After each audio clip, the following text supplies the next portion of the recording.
Hello friends, welcome to पहल academy. जो EORO की मैराथन चल रही है उसमें राजस्थान हिस्ट्री और राजस्थान आर्ट कल्चर के बहुत सारे टॉपिक है जो हमने कवर कर लिए हैं। आज भाषा और साहित्य वाला टॉपिक है और कुछ लोक संत, लोक देवता, देवियाँ या कुछ और टॉपिक है बचे हुए हैं जो वो कवर करते हैं आज की क्लास में। पीछे वाली हिस्ट्री वाली क्लासेज प्लस आर्ट कल्चर की जो भी क्लासेज हो गई है वो आप रिविजन करते रहिए उनका, ठीक है। तो शुरू करते हैं आज की क्लास। आज का अपना राजस्थान भाषा और बोलियों वाला पहला चैप्टर है। भाषा और बोलियां ऐसा चीज है, साहित्य भी है, भाषा बोलियां, जिसमें से एक सवाल आपका पक्का आता है, कौन सी भाषा है वो उपबोली है, कितने क्षेत्रों में राजस्थानी भाषा है उसका विभाजन किया गया है, तो वो सब हम देखते हैं आज की क्लास में। 10वीं सदी तक पश्चिमी भारत में बोली जाने वाली बोलियों पर अपभ्रंश भाषा का प्रभाव था। अपभ्रंश भाषा, अब मैं आपको इसका थोड़ा बैकग्राउंड समझा देती हूँ। सबसे जो प्राचीन, ऐसे बोले कि कौन सी भाषा थी जो सबसे प्राचीन थी, तो वो थी संस्कृत। संस्कृत भाषा थी, उसमें वेद रचित, आपको पता होगा। संस्कृत भाषा के भी दो रूप थे, ठीक है। एक था वैदिक रूप, वैदिक मतलब वैदिक संस्कृत, मतलब जिसमें वेद है उनकी रचना की गई थी। एक रूप था लौकिक रूप, ठीक है। अब इस वैदिक संस्कृत थी जिसमें वेद रचे गए थे, वो बहुत ही नियमबद्ध संस्कृत भाषा थी। आम जनता है उसको वो समझ में नहीं आती थी, तो वो बोली क्या कहलाई? वैदिक संस्कृत कहलाई। परंतु कोई भी भाषा में नियमबद्धता, व्याकरण है, जब तक रहेगी, जब तक वो आम जनता तक नहीं पहुंच पाएगी, तो इसके व्याकरण में, नियमबद्धता में थोड़ी ढील हुई। जब ये जो कहलाई वो कौन सी भाषा हुई? लौकिक संस्कृत, यानी जनजीवन में संस्कृत भाषा है, सामान्य बोलचाल की बोली के रूप में, भाषा के रूप में इसका यूज होने लगा, तो वो कौन सी बोली कहलाई? लौकिक संस्कृत। आगे चल के इसी लौकिक संस्कृत है, वही कहानी इसमें बताई गई है कि 10वीं सदी तक पश्चिमी भारत में बोली जाने वाली बोलियों पर अपभ्रंश भाषा का प्रभाव था। इस अपभ्रंश भाषा है, इसका विकास कैसे हुआ वो हम देखते हैं। राजस्थानी का उद्भव, राजस्थानी जो अपनी बोली है उनका उद्भव 20वीं शताब्दी, 12वीं शताब्दी का अंतिम चरण माना जाता है। 20वीं नहीं, 12वीं शताब्दी का अंतिम चरण। परंतु 16वीं सदी के बाद राजस्थानी भाषा का स्वतंत्र रूप से विकास हो गया था, है ना। समस्त भारतीय भाषाएं हैं, उनकी जननी कौन सी मानी जाती है भाषा? संस्कृत भाषा। की जननी ये भी, उसमें भी कौन सी? वैदिक संस्कृत। वैदिक संस्कृत से मैंने आपको बता दिया कौन सी भाषा हुई? लौकिक संस्कृत का विकास हुआ। अब इस लौकिक संस्कृत है, इससे दो और भाषाओं का विकास हुआ, जिसमें से एक भाषा है वो है पाली और एक भाषा है वो है प्राकृत, ठीक है। पाली और प्राकृत। बौद्ध साहित्य जिस भाषा में रचा गया है सारा, बाद में कुछ बौद्ध साहित्य संस्कृत भाषा में है, और अधिकतर कौन सी भाषा में बौद्ध साहित्य लिखा गया है? तो वो है पाली भाषा में। और जैन साहित्य कौन सी भाषा में लिखा गया है? जैनों का साहित्य, जो जैन धर्म का, वो लिखा गया है प्राकृत भाषा में। कहानी समझ में आई? अब लौकिक संस्कृत से पाली, पाली से प्राकृत, प्राकृत से फिर इस प्राकृत है ना, इसे आगे चल के, ये प्राकृत है, इसे आगे चल के अपभ्रंश भाषा है उसका विकास हुआ। अपभ्रंश का मतलब बिगड़ा हुआ रूप। अपभ्रंश का मतलब क्या होता है? बिगड़ी हुई, थोड़ी जिसमें कोई नियमबद्धता नहीं हो, वो भाषा अपभ्रंश कहलाई। ये अपभ्रंश भाषा आगे चल के अनेक भाग है उसमें विभक्त हो गई, जैसे सोरसेनी अपभ्रंश हो गई, मागधी अपभ्रंश हो गई, महाराष्ट्रीय अपभ्रंश हो गई, है ना। उसी तरीके से धीरे धीरे इस अपभ्रंश से क्या हुआ? हिंदी भाषा का विकास हुआ, और आगे जाके राजस्थानी भाषा है उनका विकास हुआ। यही बात यहाँ बता रखी है। अब राजस्थानी भाषा का विकास भी इसी अपभ्रंश भाषाओं से हुआ, जिसमें 3 मुख्य है। मैंने आपको बताया ना कि आगे जाके अपभ्रंश अनेक भाषाओं में विभक्त हो गई थी, तो सोरसेनी, नागर अपभ्रंश और मरु गुर्जरी अपभ्रंश, है ना। इनसे धीरे धीरे क्या हुआ? राजस्थानी भाषा है उसका विकास हुआ।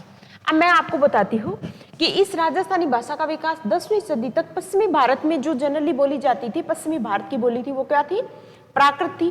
प्राकृत आगे जाके किस में विभक्त हो गई? अपभ्रंश में विभक्त हो गई। अपभ्रंश से आगे अनेक रूप हुए, उसी से राजस्थानी भाषा है उसका विकास हुआ।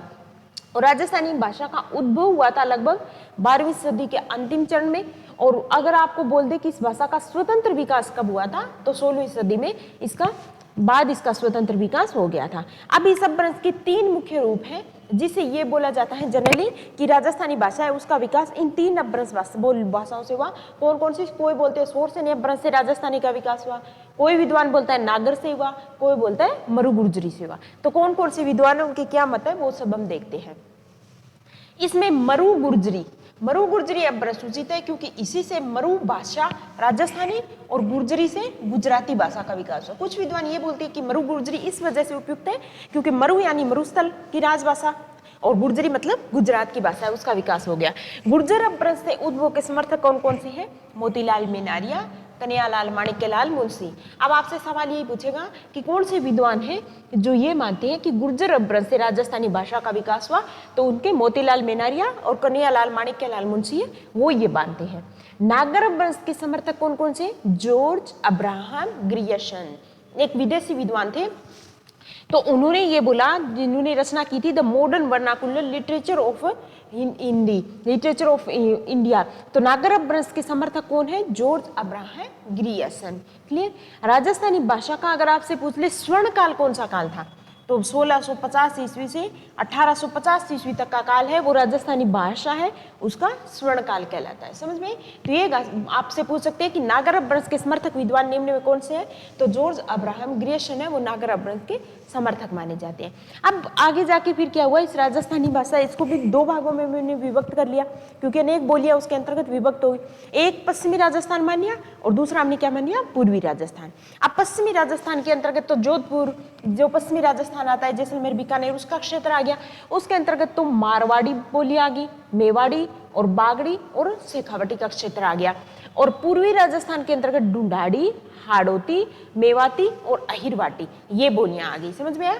तो 2 भागों में हमने मोटा मोटा इसको विभाजित कर लिया, पश्चिमी राजस्थान और पूरे राजस्थान को 2 भागों में बांट दिया, पश्चिमी और पूर्वी राजस्थान। पश्चिमी के अंतर्गत मारवाड़ी आ गई, साउथ में मेवाड़ी आ गई और इधर बागड़ी आ गई, शेखावटी वाला क्षेत्र आ गया।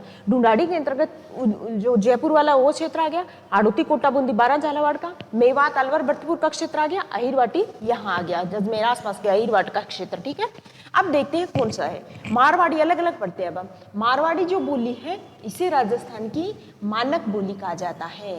मानक बोली किसको बोलते हैं? राजस्थान की मारवाड़ी को। बोलने वाले और क्षेत्रफल की दृष्टि से मारवाड़ी का स्थान क्या है? पहला स्थान है। पूरे राजस्थान में मारवाड़ी सबसे ज्यादा बोली जाती है। बोलने वाले देख लो या क्षेत्रफल देख लो। अबुल फजल एक इतिहासकार थे, उनके द्वारा रचित है एक आईनी ए अकबरी में मारवाड़ी भाषा का उल्लेख किया गया है। तो आपसे ये पूछ ले कि अबुल फजल है, उनके आईनी अकबरी है, उसमें किस का उल्लेख किया गया है? तो मारवाड़ी भाषा है उसका उल्लेख किया गया है। जोधपुर और उसके समीपवर्ती क्षेत्र में इसका विशुद्ध रूप मिलता है। तो मारवाड़ जो कौन सा है? जोधपुर क्षेत्र है। तो जोधपुर में विशुद्ध रूप अगर आपसे बोल दे कि उस क्षेत्र में मारवाड़ी का विशुद्ध रूप कहाँ मिलता है, तो जोधपुर में। सोटा छंद और मांड इसकी शिल्पगत विशेषताएं हैं। इसमें जनरली जो लिखे जाते हैं सोटा छंद और मांड शिल्पगत विशेषताएं हैं। इसमें ओजपूर्ण साहित्य की रचना होती है। अब मारवाड़ी बोलिए उसमें कौन सी साहित्य की रचना होती है? अब सोटा छंद है ना, मांड गाय की है तो शिल्पगत विशेषताएं, तो इसमें ओजपूर्ण साहित्य यानी वीरतापूर्वक साहित्य है, वीरता से रचित वो साहित्य ज्यादातर रचित होता है। अब मारवाड़ी की साहित्यिक शैली अगर आपसे बोल दे, राजस्थानी की बोल दे या मारवाड़ी की, तो 2 है। एक होती है डिंगल और एक होती है जिस जैसे रचित है वीर ससई। तो मारवाड़ी की साहित्यिक शैली कौन सी है? डिंगल शैली है, क्योंकि इसमें क्या है, ओजपूर्ण साहित्य की रचना मारवाड़ी में होती है। तो डिंगल शैली है, जैसे वीर ससई है। तो वीर ससई क्या है? वीर ओजपूर्ण साहित्य, वीरता से रचित उसमें दोहे हैं। तो वीर ससई है जो सूर्यमल मिश्रण द्वारा रचित है, उसकी शैली क्या है? डिंगल शैली है और मारवाड़ी भाषा में ये, मारवाड़ी बोली में ये रचित है। मारवाड़ी के अब क्षेत्र बताऊं आपको, कोई भी बोलिए उसका क्षेत्र आपको पता होना चाहिए। वैसे तो कोई ये नहीं कि अपन विभाजन करते हैं, मोटा मोटा विभाजन कर सकते हैं। तो मारवाड़ी के अंतर्गत सबसे पहला मानक रूप तो कहाँ हो गया आपका? जोधपुर हो गया, जोधपुर हो गया। उसके बाद आपका बीकानेर हो गया, नागौर का क्षेत्र हो गया, बाड़मेर का हो गया और जैसलमेर का, पाली का और शेखावाटी का। शेखावाटी का ये कौन किसके अंतर्गत आ गया? मारवाड़ी बोली, मारवाड़ी का क्षेत्र है, यहाँ पर मारवाड़ी बोली जाती है। अब आपसे सवाल आएगा कि मारवाड़ी की उप बोलियां निम्न में कौन कौन सी है? तो बीकानेर क्षेत्र में कौन सी बोली जाती है? बीकानेरी। शेखावटी क्षेत्र में कौन सी बोली बोली जाती है? शेखावटी। अब ये सवाल आएगा शेखावटी निम्न में से किसकी उपबोली है? तो हमें पता होना चाहिए मारवाड़ी जो बोली है उसकी उपबोली है। ठीक है। मेवाड़ी जो मेवाड़ क्षेत्र में बोला जाता है वो भी साउथ में, वो मेवाड़ी है, किसकी बोली है? मारवाड़ी की।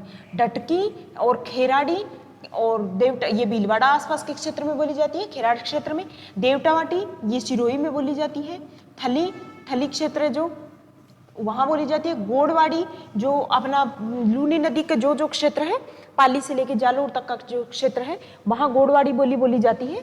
पाली में ये क्या हो गई? उपबोलियां हो गई। तो आपको पता होना चाहिए कि मारवाड़ी की उपबोली ने, मैं आपसे पूछ लूं कि मेवाड़ी निम्न में किसकी उपबोली है? तो मेवाड़ी किसकी है? मारवाड़ी की उपबोली है। शेखावटी किसकी उपबोली है? तो मारवाड़ी की उपबोली है। थली हो गई, डटकी हो गई, है ना, ये जैसलमेर आसपास के क्षेत्र में बोली जाती है। देवटावाटी सिरोही में। गोड़वाड़ी जो लूनी नदी का प्रवाह क्षेत्र है वो क्या कहलाता है? गोड़वाड़ कहलाता है। और वहां बोली जाने वाली जो प्रमुख बोली है वो कौन सी है? गोड़वाड़ी होती है, जिसमें बिसल देवरासो रचित है। ठीक है। अब आपसे पता होना चाहिए बीकानेरी, शेखावटी, देखो ये तो नाम से पता चला है तो इनको याद करने की जरूरत है, पर मेवाड़ी याद रखनी है, याद सब रखनी है, पर शेखावटी इन पे विशेष ध्यान देना है। डटकी, खेराड़ी, देवटावाटी, थली, गोड़वाड़ी, ये जो बोलियां हैं निम्न में किसकी बोलियां हैं? तो ये मारवाड़ी की है। बिसल देवरासो इसी बोली में रचित है। इसी बोली में मतलब गोड़वाड़ी में, सॉरी, गोड़वाड़ी में। ठीक है। तो बिसल देवरासो किस में रचित है? गोड़वाड़ी बोली में। गोड़वाड़ी किसकी उपबोली है? मारवाड़ी की उपबोली है। क्लियर। अब मेवाड़ी अलग अलग देख लेते हैं। अब मारवाड़ की उपबोली होगी मेवाड़ी, मारवाड़ी की। तो मेवाड़ी का क्षेत्र हमको पता ही है, उदयपुर, चित्तौड़गढ़, राजसमंद, भीलवाड़ा है। महाराणा कुंभा द्वारा रचित नाटकों में इसका प्रयोग हुआ है। तो अब आपसे ये भी सवाल पूछ ले कि महाराणा कुंभा ने अपने नाटकों की रचना निम्न में किस बोली में की है? तो किसमें? मेवाड़ी में की है। एकलिंग महात्म्य जो कान्हा व्यास द्वारा रचित है, मेवाड़ी बोली का प्रयोग है। एकलिंग महात्म्य किसके दरबार में रहते थे? महाराणा कुंभा के दरबार में।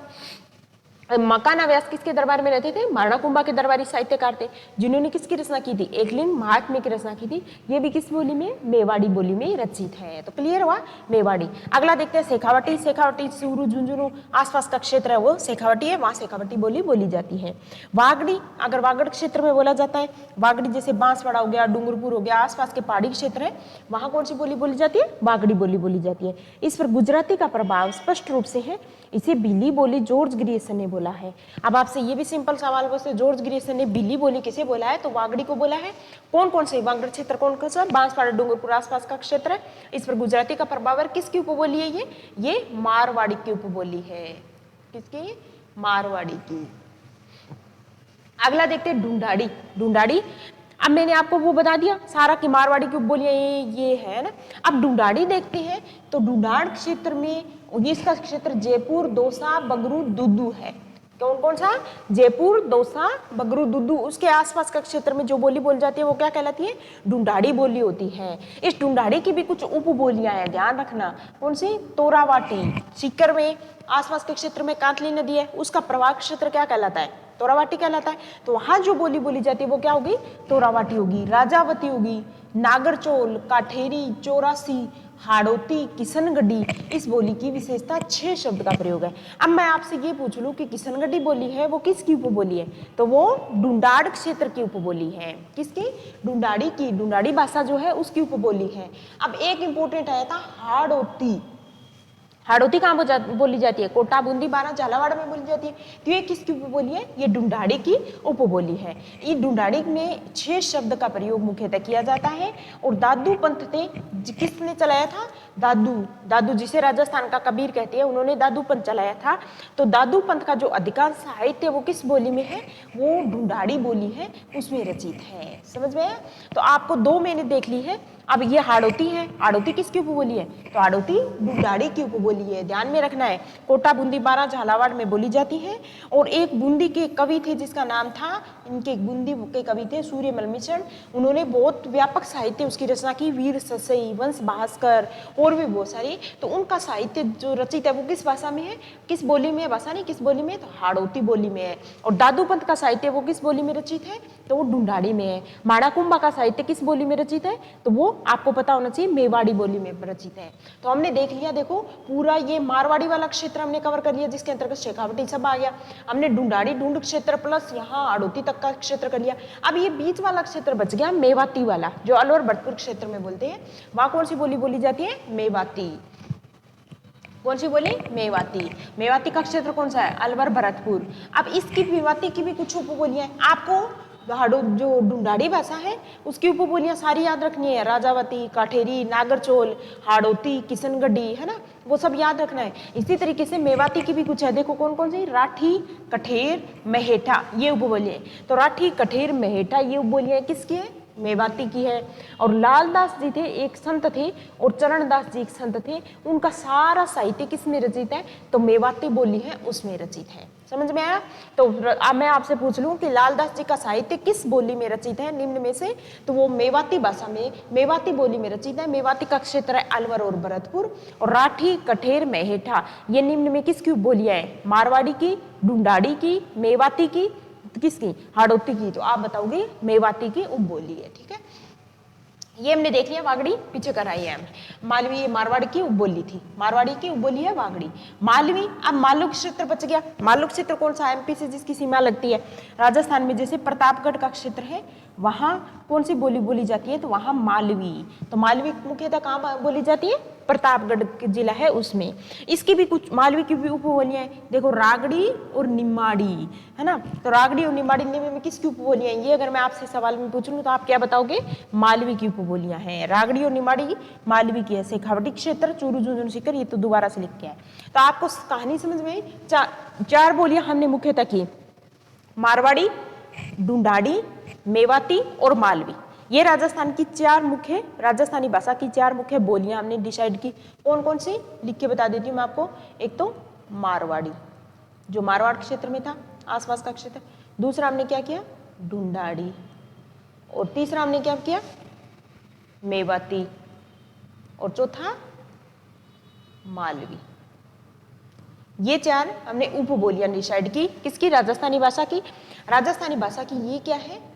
बोलियां है। अब मैंने आपको क्या बताया है? हर एक का उपबोलियां बताई है, वो सब आपको याद रखना है। इनका क्षेत्र आपको याद रखना है, प्लस कौन सा साहित्य ऐसा है जो इन भाषाओं में रचित है, इन बोलियों में रचित है, वो आपको याद रखना है। तो ये हमने मोटा मोटा विभाजन देखा राजस्थानी बोलियों का। अब कुछ अन्य बोलियां भी है, खाली ये तो बड़ा बड़ा विभाजन था। अन्य बोलियों में ये है कि एक बोली बोली जाती है जगरोती। जगरोती कौन सी, कहाँ की प्रमुख बोली है? ये करौली जिले की प्रमुख बोली। अब आपसे सवाल सीधा आएगा कि जगरोती बोली है वो निम्न में से कहाँ बोली जाती है? तो करौली में जगरोती बोली जाती है। रागड़ी अभी हमने देखा था, मारवाड़ी प्लस मालवी। मालवी की बोली थी रागड़ी, है ना, पर ये प्रतापगढ़ आसपास के क्षेत्र में यहाँ बोली जाती थी। तो मारवाड़ी और मालवी इन दोनों का मिश्रण रूप है, वो क्या कहलाता है? अपना रागड़ी कहलाता है। देखो यहाँ पर देखे आई थे ना अपन रागड़ी, ये देखो मालवी की उपबोली थी ना रागड़ी। तो रागड़ी आ गई प्रतापगढ़ आसपास, तो ऊपर से यहाँ तो मारवाड़ क्षेत्र आ गया अपना, और यहाँ मालवी आ गई। इन दोनों का मिश्रित रूप है वो क्या? रागड़ी में मारवाड़ी मालवी का मिश्रण है। ये राजपूतों में मुख्यतः प्रचलित है। इसको कर्कश बोली भी बोलते हैं। रागड़ी को क्या बोलते हैं? कर्कश बोली भी बोलते हैं। अहिर बाटी एक रहेगी। तो देखो बहरोड, मंडावर, कोटपुतली, जो अलवर आसपास का क्षेत्र है ना, बहरोड, देखो क्षेत्र याद रखना पड़ेगा, स्पेसिफिक यही बोला जाता है, जब यहाँ मेंशन कर रखा है। बहरोड, मंडावर और कोटपुतली क्षेत्र है, उसमें क्या बोली जाती है? अपनी अहिर बाटी बोली जाती है। अब बच गई खेराड़ी, मेवाड़ी, ढूंढाड़ी और हाड़ौती। ध्यान रखना, जो खेराड़ी है ये कहाँ बोली जाती है? ये शाहपुरा में बोली जाती है, भीलवाड़ा का क्षेत्र है वहां बोली जाती है खेराड़ी में। तो यहाँ नीचे से तो साउथ में तो इसका मेवाड़ी का प्रभाव आ गया, ऊपर से इस पर किसका प्रभाव आ गया? ढूंढाड़ी का आ गया, और यहाँ इधर से इसका क्या? हाड़ौती क्षेत्र का आ गया। तो ये बीच वाला क्षेत्र है ना जो शाहपुरा का, यहाँ पर कौन सी बोली बोली जाती है? खेराड़ी बोली बोली जाती है। तो आपसे पूछ सकती है किस किस का प्रभाव है इस पर? तो मेवाड़ी, ढूंढाड़ी और हाड़ौती, इन तीनों का मिश्रण है, वो क्या कहलाता है? अपना खेराड़ी। ये बोली बूंदी शाहपुरा में बोली जाती है, मुख्यतः शाहपुरा भीलवाड़ा में इसका प्रचलन है। अब एक बोली बोली जाती है धावड़ी, कहां पर? उदयपुर में। उदयपुर में कौन सी बोली बोली जाती है? धावड़ी बोली बोली जाती है। जगरोती कहां बोली जाती है? करौली क्षेत्र में। अहिरवाटी, बहरोड, मंडावर और कोटपुतली में अहिरवाटी बोली जाती है। ठीक है, ये थी अपनी राजस्थानी बोलियां मोटी मोटी, कि बोलियों का विभाजन कैसे किया गया उसके आधार पर। अगला है अपना राजस्थान में साहित्य है, वो देखते हैं मोटा मोटा कैसे विभाजित है। राजस्थान में साहित्य की कुछ शैली प्रचलित है, पहले उस पर डिस्कशन कर लेते हैं। पहले राजस्थान में 2 शैली प्रचलित है, उसका आपको पता होना चाहिए। राजस्थानी साहित्य में मुख्यतः 2 शैलियों का प्रचलन क्या है, एक है डिंगल, एक है पिंगल। डिंगल का मतलब होता है कि जो वीर रसात्मक काव्य जिसमें रचा जाता है उसकी शैली क्या होगी, डिंगल होगी, वीर रसात्मक। श्रृंगार संबंधी जो भी साहित्य है, श्रृंगार संबंधी जो भी साहित्य, प्रेम संबंधी, श्रृंगार संबंधी साहित्य, वो जिस शैली में लिखते हैं उसको क्या बोलते हैं, पिंगल। और इस पिंगल पर मुख्यतः ब्रज भाषा होता है, उसका प्रभाव होता है। ठीक है, समझ में आया? अब देखते हैं हम कुछ क्या क्या, ये कुछ प्रकार है। ख्यात, राजस्थानी साहित्य के जो इतिहास पर ग्रंथ होता है ना, जो इतिहास पर ग्रंथ, उसको हम क्या बोलते हैं, ख्यात, जिनकी रचना शासकों ने अपने मान मर्यादा वंशावली को चित्रित करवाया था। जैसे मोहनोत्तनेन श्री ख्यात, नाम सुना होगा, मोहनोत्तनेन श्री ख्यात। उसमें क्या होगा, एक इतिहास है, जोधपुर राज्य का इतिहास है, उसका वर्णन किया गया। तो अब मैं आपसे एक शब्द में ये पूछ लूं कि राजस्थानी साहित्य में इतिहास पर जो आख्यान किया जाता है, इतिहास पर ग्रंथ है, उनकी रचना की जाती है, उनके लिए एक शब्द है, वो क्या है, तो वो होगा ख्यात। क्लियर? जैसे मोहनोत्तनेन श्री ख्यात, इसमें जोधपुर राज्य का इतिहास वर्णित है। दयालदास श्री ख्यात, इसमें क्या होगा, बीकानेर, दयालदास को बीकानेर राठौड़ ख्यात, जिसमें बीकानेर राज्य का इतिहास वर्णित है। क्लियर? वंशावली क्या होती है, ये छोटी छोटी शब्दावली है जो आपको पता होना चाहिए। वंशावली इस श्रेणी की जीवंतता में राजवंश है। वंशावली नाम ही पता है कि जो भी राजा महाराजा थे उनका वंश है, उसका पूरा वर्णन किया जाएगा। जैसे राठौड़ों वंशावली, राजपूतों वंशावली आदि हो गया। बात, बात का मतलब हम बोलते हैं, बात कह रही है, कथा या कहानी, कथा या कहानी होती है। राजस्थान में ऐतिहासिक, पौराणिक, प्रेम पर, काल्पनिक, किसी भी तरीके पर वह साहित्य है वो प्रचुर मात्रा में है। प्रकाश का मतलब होता है किसी वंश या कोई व्यक्ति विशेष है उसकी उपलब्धियों का वर्णन करना। तो वो उसके पर हम जब प्रकाश डालेंगे तो वो क्या है, घटना विशेष पर प्रकाश डालने वाली जो कृतियां होती है वो क्या कहलाती है, प्रकाश कहलाती है। जैसे राज प्रकाश, पाबू प्रकाश, उदय प्रकाश आदि कुछ इसी प्रकार के उदाहरण हैं। वचनिका का मतलब क्या होता है, अब मैं इस वजह से बता रही हूँ, मान लो मैं आपसे पूछूंगी मोहनोत्तनेन श्री ख्यात, तो आपको पता होना चाहिए ख्यात का मतलब क्या है। दयालदास श्री ख्यात पता होनी चाहिए। वचनिका का मतलब पता होना चाहिए। मैं कह दूं आपको कि अचलदास खिंचीरी वचनिका, तो वचनिका क्या होती है, तो ये पता होना चाहिए। तो वचनिका का मतलब है ये गद्य पद्य तुकांत रचना होती है जिसमें अंत्य अनुप्रास मिलता है। ऐसी रचना जो गद्य भी हो और पद्य भी हो जिसमें अंत्य अनुप्रास का यूज किया जाता है वो क्या कहलाता है, वचनिका कहलाती है। जैसे राजस्थानी साहित्य में देखें हम तो अचलदास खिंचीरी वचनिका, खिंचीरी वचनिका है। राठौड़ रतन सिंह जी मेष दासोतरी वचनिका प्रमुख है। रचन इसमें अभ्रस मिश्रित राजस्थानी है, उसमें ये रहस्यात्मक शैली में लिखी जाती है। मर्ष्या, मर्ष्या का मतलब कोई राजा हो गया, कोई व्यक्ति हो गया, उसकी मृत्यु के उपरांत शोक व्यक्त करने के लिए जो काव्य लिखा जाता है जिसमें उसके व्यक्ति के चारित्रिक गुणों के अलावा अन्य क्रियाकलापों का वर्णन किया कहलाता है वो मर्ष्या कहलाता है। औषधिवेद, यह उर्दू फारसी की शब्दावली से युक्त राजस्थानी कलात्मक लेखन शैली है। लेखन शैली है किसी की प्रश्न दोहों के रूप में, किसी की प्रश्न दोहों, इसमें भी दोहों के रूप में इसका उल्लेख किया जाता है। ये थोड़ी गलत लाइन लिखी हुई है, याद रखना। औषधि वेद होती है उर्दू फारसी की शब्दावली का जिस साहित्य राजस्थानी साहित्य में यूज किया जाता है वो औषधि वेद कहलाता है। रासो, रासो का मतलब क्या होता है, कोई भी राजा महाराजा है उसकी प्रशंसा में जो साहित्य रचा जाता है वो क्या कहलाता है, रासो साहित्य कहलाता है। तो देखो वो युद्ध परक भी हो सकते हैं, वो श्रृंगार परक भी हो सकते हैं। तो राजाओं की प्रशंसा में लिखे गए काव्य ग्रंथ, इसमें उसका युद्ध बयान वीरतापूर्ण कार्यों के साथ साथ उस राजवंश का विवरण भी मिलता है। जैसे रासो, रासिनी रासो, जैसे बिसलदेव रासो, नरपति नाले द्वारा रचित है बिसलदेव रासो। ये तो एक श्रृंगार परक काव्य है, इसमें तो श्रृंगार का वर्णन किया गया है क्योंकि राजा बिसलदेव और उसकी रानी राजवती है, उन दोनों के संयोग वियोग का इसमें वर्णन है। पर एक है पृथ्वीराज रासो। पृथ्वीराज रासो का कौन है, चंद्रबरदाई द्वारा रचित है पृथ्वीराज रासो, जिसमें पृथ्वीराज की वीरता का वर्णन है, उसके युद्ध, उस काल में समय में हुआ युद्ध, उसका उल्लेख किया गया है। तो इस पैटर्न के जो ग्रंथ कहलाते हैं वो क्या कहलाते हैं, रासो ग्रंथ कहलाते हैं। वेली, राजस्थानी वेली साहित्य में यहाँ के शासक सामंतों की वीरता, इतिहास, इन सब का वर्णन रहता है। जैसे पृथ्वीराज राठौड़ ने लिखा था ना, वेली कृष्ण रुक्मणी री, वेली कृष्ण रुक्मणी, ये क्या है, ये एक, ऐसे मत सोच लेना कि वेली कृष्ण रुक्मणी री है, ये भी एक वीरता परक काव्य है, युद्ध परक काव्य है, उसका उल्लेख इसमें किया गया है। किसका, पृथ्वीराज राठौड़ का। विगत, विगत भी इतिहास पर ग्रंथ लेखन की शैली है। जैसे मारवाड़, पुराना, विगत मतलब पुराना, पास्ट का, तो इसमें मारवाड़ रा विगत, जैसे मारवाड़ रा परगना विगत ये लिखा गया था, तो उसमें मारवाड़ जो राज्य था, जो उसके देशी राज्य था, उसके बारे में पूरा इतिहास है वो वर्णित किया गया है, तो ये होता है विगत। अब राजस्थानी साहित्य की विकास परंपरा देखिए तो राजस्थानी साहित्य को हम 3 भागों में विभाजित करते हैं मुख्यतः। एक प्राचीन काल में साहित्य वो कैसे, उसके बाद हम मध्यकाल, उसके बाद हम आधुनिक काल देखेंगे। तो राजस्थानी साहित्य की विकास परंपरा को निम्न रूपों में प्रस्तुत कर सकते हैं। प्राचीन काल, प्राचीन काल वीर रसात्मक काव्यों का सृजन, इस प्रवृत्ति के कारण वीर गाथा काल कहा गया। तो प्राचीन काल में क्या हुआ, राजस्थानी साहित्य में वीरता पर काव्य है उसकी रचना प्रमुखता से की गई थी, उस प्रवृत्ति के आधार पर, क्योंकि जिस साहित्य की रचना प्रमुखता से या अधिकांश रूप में की जाती है उसी प्रवृत्ति के आधार पर उसका नामकरण कर दिया गया और उसको क्या बोला गया, वीर गाथा काल। तो कौन सा काल है जिसको वीर रसात्मक काव्यों की मुख्यतः प्रवृत्ति होने के कारण उसको वीर गाथा काल कहा गया, तो वो था राजस्थानी साहित्य का प्राचीन काल। इस काल की महत्वपूर्ण रचना कौन सी है, श्रीधर व्यास की रणमल छंद। रणमल छंद, तो ये पेपर में बार बार पूछते हैं कि रणमल छंद निम्न में किसकी रचना है, तो श्रीधर व्यास की है रणमल छंद।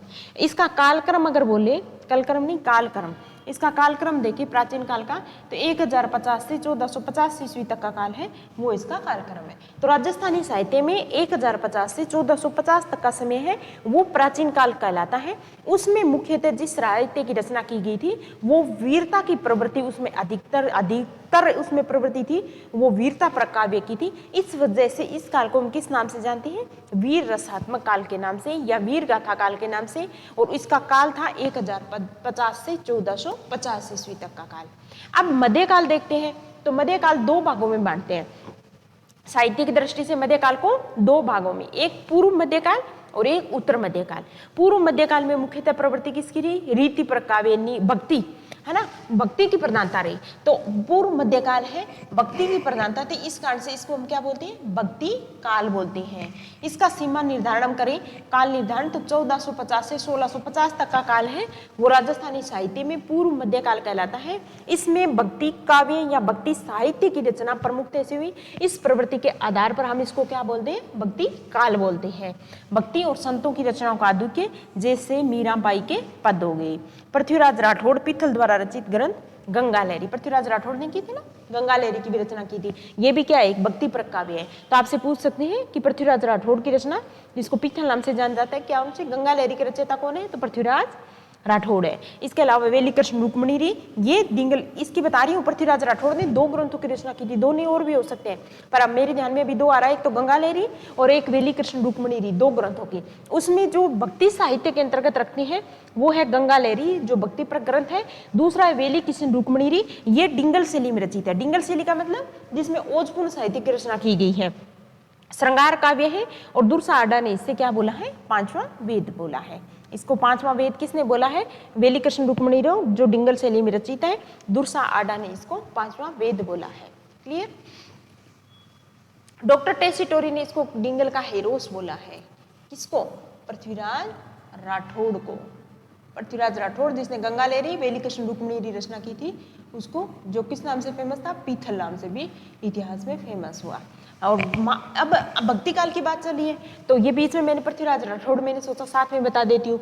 माधोदास ददवाड़िया की राम रासो, ये किस पैटर्न का ग्रंथ है, ये भक्ति पर ग्रंथ है। माधोदास ददवाड़िया की राम रासो। ईश्वरदास की हरि रस और देवीयान। अब आपसे सिंपल पूछेंगे हरि रस और देवीयान है किसकी रचना है, तो ईश्वरदास की रचना है। सयाजी झूला की नागदमन, तो नागदमन किस पैटर्न का ग्रंथ है, सयाजी झूला की नागदमन भक्ति काव्य है। ये हो गया आपका पूर्व मध्यकाल। मध्यकाल को हमने 2 भागों में बांटा, पूर्व मध्यकाल और उत्तर मध्यकाल। पूर्व मध्यकाल में भक्ति की प्रधानता थी, इस वजह से हमने इसका नामकरण भक्ति काल किया। और दूसरा है उत्तर मध्यकाल। उत्तर मध्यकाल में वापस से प्रमुखता किसकी होगी, श्रृंगार पर ग्रंथ की, रीति और नीति से संबंधित ग्रंथ है वो लिखी जाने लगी, तो वो क्या कहलाया अपना, इसी वजह से इसको क्या बोलते हैं, रीति काल भी बोलते हैं। उत्तर मध्य काल में श्रृंगार रीति, रीति का मतलब होता है काव्य शास्त्र, जैसे अलंकार पे, है ना, गुण पे, इन पे क्या मुख्यतः रिसर्च किया जाने लगा। तो इस काल में श्रृंगार रीति और नीति से संबंधित रचनाएं लिखी गई। इसकी समय सीमाएं 1650 से 1850 ईस्वी तक। जैसे मैं आपको उदाहरण बताऊं, कवि मच्छाराम की है रघुनाथ रूपक। अब आपसे ये पूछेंगे रघुनाथ रूपक किसकी रचना है, तो कवि मच्छाराम की रचना है। नीति काव्य में देखें तो जैसे रजिया का सोटा, नीति का मतलब होता है उपदेश पर काव्य, है ना। हम किसी को उपदेश देते हैं, किसी को सलाह देते हैं, तो उस पैटर्न, जैसे बिहारी के दो हैं, उसमें श्रृंगार भी है, उसमें रीति भी है, उसमें नीति भी है ना। तो उसी पैटर्न का रजिया सोठा दोआ हो गया, चक्रिया सोठा हो गया, बेरिया सोठा, मोतिया सोठा। तो एक तरीके से जनता को उपदेश देने के लिए जो उपदेशात्मक साहित्य की रचना की गई, उसको क्या नाम दिया गया, नीति काव्य दिया गया। तो रीति और नीति काव्य से संबंधित काल था, ये था अपना उत्तर मध्य काल, जिसकी सीमा 1650 से 1850 ईस्वी रही। अब राजस्थान में बोलते हैं आधुनिक काल। आधुनिक काल का मतलब क्या होता है, जिसके अंतर्गत प्रवृत्ति के आधार पे हम देखें तो एक तो रीति उत्तर मध्य काल से आधुनिक काल में हमने प्रवेश किया था। तो विषय से संबंधित कोई पहले क्या था, यहाँ तो धार्मिक विषय होते थे, यहाँ दरबार से संबंधित विषय होते थे, रीति नीति से संबंधित विषय होते थे। अब जैसे ही आधुनिक काल में प्रवेश किया तो विषय वस्तु की विविधता हो गई। यहाँ सामान्य जनता से संबंधित जो भाव है, जो विचार है, उनकी प्रॉब्लम्स है, समस्याएं हैं, उसका उजागर साहित्य के माध्यम से होने लगा। तो एक तो ये आधुनिकता होगी। दूसरा कि अब पहले एक निश्चित रूप होता था, है ना, उसी के अंतर्गत हम साहित्य है वो लेखन करते थे। पर जैसे ही आधुनिक काल में आए तो विविध रूपों में साहित्य रचना है वो होने लगी, जैसे नाटक के माध्यम से, कहानी के माध्यम से, उपन्यास के माध्यम से, जीवनी, संस्मरण, वृत्तांत, इनके थ्रू क्या है लेखक अपनी अभिव्यक्ति है वो देने लगा। तो इस वजह से जो काल है वो क्या कहलाया, आधुनिक काल कहलाया। जो 1850 ईस्वी से आज तक का काल है वो साहित्य में आधुनिक काल के नाम से जाना जाता है। विविध विषय और विधाओं से युक्त रचनाएं इसमें होने लगी, ये मैं आपको बता चुकी हूँ। जैसे विरुद्ध छतरी की किरतार बावनी, विरुद्ध छतरी किरतार बावनी अलग अलग है। कवि दुर्सा आडा की रचना है, तो कवि दुर्सा आडा की कौन सी रचना है, विरुद्ध छतरी और किरतार बावनी। विरुद्ध छतरी है वो महाराणा प्रताप की शौर्य गाथा है, उसमें किसका वर्णन किया गया है, महाराणा प्रताप की वीरता का वर्णन। और किरतार बावनी में उस समय की सामाजिक और आर्थिक स्थिति है उसका वर्णन मिलता है। दुर्सा आडा अकबर के दरबारी कवि थे। इनका पीतल की बनी मूर्ति अचलगढ़ के अचलेश्वर मंदिर में आज भी विद्यमान है। ये याद रखने की आपको बिल्कुल जरूरत नहीं है, आप इतना याद रखना विरुद्ध छतरी किरतार बावनी के रचयिता निम्न में कौन है, कवि दुर्सा आडा है। अब कुछ देख लेते हैं हम कंटिन्यू कौन कौन से ग्रंथ थे प्राचीन काल से लेकर आधुनिक काल तक जो हमारे एग्जाम में आ सकते हैं। उसमें एक है दयालदास की ख्यात। अब मैं आपसे पूछ लूं कि दयालदास की ख्यात में किस ख्यात का मतलब अब आपको समझाई मैं कि दयालदास की ख्यात है उसका मतलब क्या, ख्यात का क्या मतलब रहता है, इतिहास पर जो विवेचन रहता है वो ख्यात कहलाता है। तो दयालदास की ख्यात है उसमें किस राज्य का इतिहास है वो वर्णित है, तो वो किसका, बीकानेर राज्य का इतिहास वर्णित है। 2 खंडों में इस ग्रंथ में जोधपुर का और बीकानेर का, और मुख्यतः किसका, बीकानेर के राठौड़ों के प्रारंभ से लेकर बीकानेर महाराज सरदार सिंह के राज्याभिषेक तक की घटनाएं हैं उसका वर्णन किया गया है। बीकानेर महाराजा थे सरदार सिंह, उनके समय तक का वर्णन किया गया है। अब एक रचना है जो फेमस है इतिहास में बहुत, पद्मावत, मलिक मोहम्मद जायसी। जब हिस्ट्री की क्लास हमने देखी थी, जब मैंने आपको याद करवाया था, तो पद्मावत के रचयिता कौन है, मलिक मोहम्मद जायसी जो एक सूफी कवि थे। रचना कब हुई थी, 1540 ईस्वी में रचित। इस महाकाव्य में अलाउद्दीन खिलजी ने मेवाड़ पर आक्रमण किया था, ये मैंने कहानी बताई थी आपको, और उसमें मेवाड़ के शासक थे रावल रतन सिंह। उन दोनों के बीच में 1301 में एक युद्ध हुआ था। उस युद्ध का कारण क्या बताया गया है, रानी पद्मिनी को बताया गया है। तो पद्मावत उसी के नाम पे उसका नामकरण किया गया। रचनाकार कौन थे, मलिक मोहम्मद जायसी। और रचना कब हुई थी, 1540 ईस्वी में हुई थी इसकी रचना। नागर समुच्चय नाम की रचना है, उसके रचयिता कौन है, भगत नागरीदास। तो भगत नागरीदास की रचना कौन सी है, नागर समुच्चय। यह ग्रंथ किशनगढ़ के शासक सामंत सिंह, जो नागरीदास के नाम से बाद में वल्लभ संप्रदाय में दीक्षित हो गए थे, की विभिन्न रचनाओं का संग्रह है। तो ये जो भगत नागरीदास थे उन्होंने विविध रचनाएं रची थी, वो किस नाम से फेमस हुई, नागर समुच्चय के नाम से प्रसिद्ध हुई। तो ध्यान में रखना ये, इसमें राधा कृष्ण की प्रेम लीला विषयक श्रृंगार रसात्मक रचनाएं है वो रचित की है। ठीक है। हमीर महाकाव्य नयनचंद्र सूरी का, याद रखना, नयनचंद्र सूरी ने एक ग्रंथ की रचना की थी, उसका क्या नाम था, हमीर महाकाव्य। जैन मुनि नयनचंद्र सूरी के ये संस्कृत भाषा में रचित इस ग्रंथ में रणथंभौर का जो चौहान शासक था हमीर, उसका वर्णन किया गया। तो हमीर महाकाव्य के रचयिता निम्न में कौन है, नयनचंद्र सूरी। ध्यान रखना है, रचना उसका मिलान ही आपके आएगा बस। वेली कृष्ण रुक्मणी के रचयिता कौन है, पृथ्वीराज राठौड़। ये तो भी पढ़ा ही, गंगा लहरी और वेली कृष्ण रुक्मणी इन दोनों के रचयिता कौन है? पृथ्वीराज राठौड़ है। इसमें श्री कृष्ण रुक्मणी की विवाह की कथा का वर्णन है और दुर्सा आडा ने इस ग्रंथ को क्या बोला है? पांचवा वेद। तो सिंपल आ जाए आपको, वेली कृष्ण रुक्मणी है उसको पांचवा वेद निम्न में किसने कहा है? तो दुर्सा आडा ने इसको पांचवा वेद कहा है। कानड़ दे प्रबंध पद्मनाभ, एक पद्मनाभ का बंदा था लेखक, उसने एक रचना की थी कानड़ दे पर। कानड़ दे कहाँ के शासक थे? ये मैं रोज बताती हूँ आपको कि जालोर के वीर शासक थे कानड़ दे और अलाउद्दीन खिलजी, दोनों के बीच में युद्ध हुआ था। तो उस युद्ध का वर्णन कानड़ दे प्रबंध के माध्यम से किसने किया है? पद्मनाभ ने किया है। तो कानड़ दे के पुत्र अलाउद्दीन खिलजी के मध्य युद्ध, वीरम दे अलाउद्दीन की पुत्री फिरोजा के प्रेम प्रसंग का वर्णन किसमें किया गया है? इस कानड़ दे प्रबंध में किया गया है। इसका रचना किसने की थी? हमें याद रखना है, कानड़ दे प्रबंध के रचनाकार है पद्मनाभ। बिहारी ससई, इसके रचयिता कौन है? महाकवि बिहारी। और महाकवि बिहारी किसके दरबार में रहते थे? ये भी मैंने बताया था, जयपुर के नरेश मिर्जा राजा जयसिंह के दरबारी कवि थे। तो जयपुर नरेश मिर्जा राजा जयसिंह के दरबारी कवि कौन थे? कविवर बिहारी थे। उन्होंने किसकी रचना की? अपने नाम पे बिहारी ससई, जो 100 दोहों का संग्रह है, उसमें श्रृंगार और रस और रीति नीति इन सब से संबंधित दोहे हैं, उनका रचना इसमें की गई है।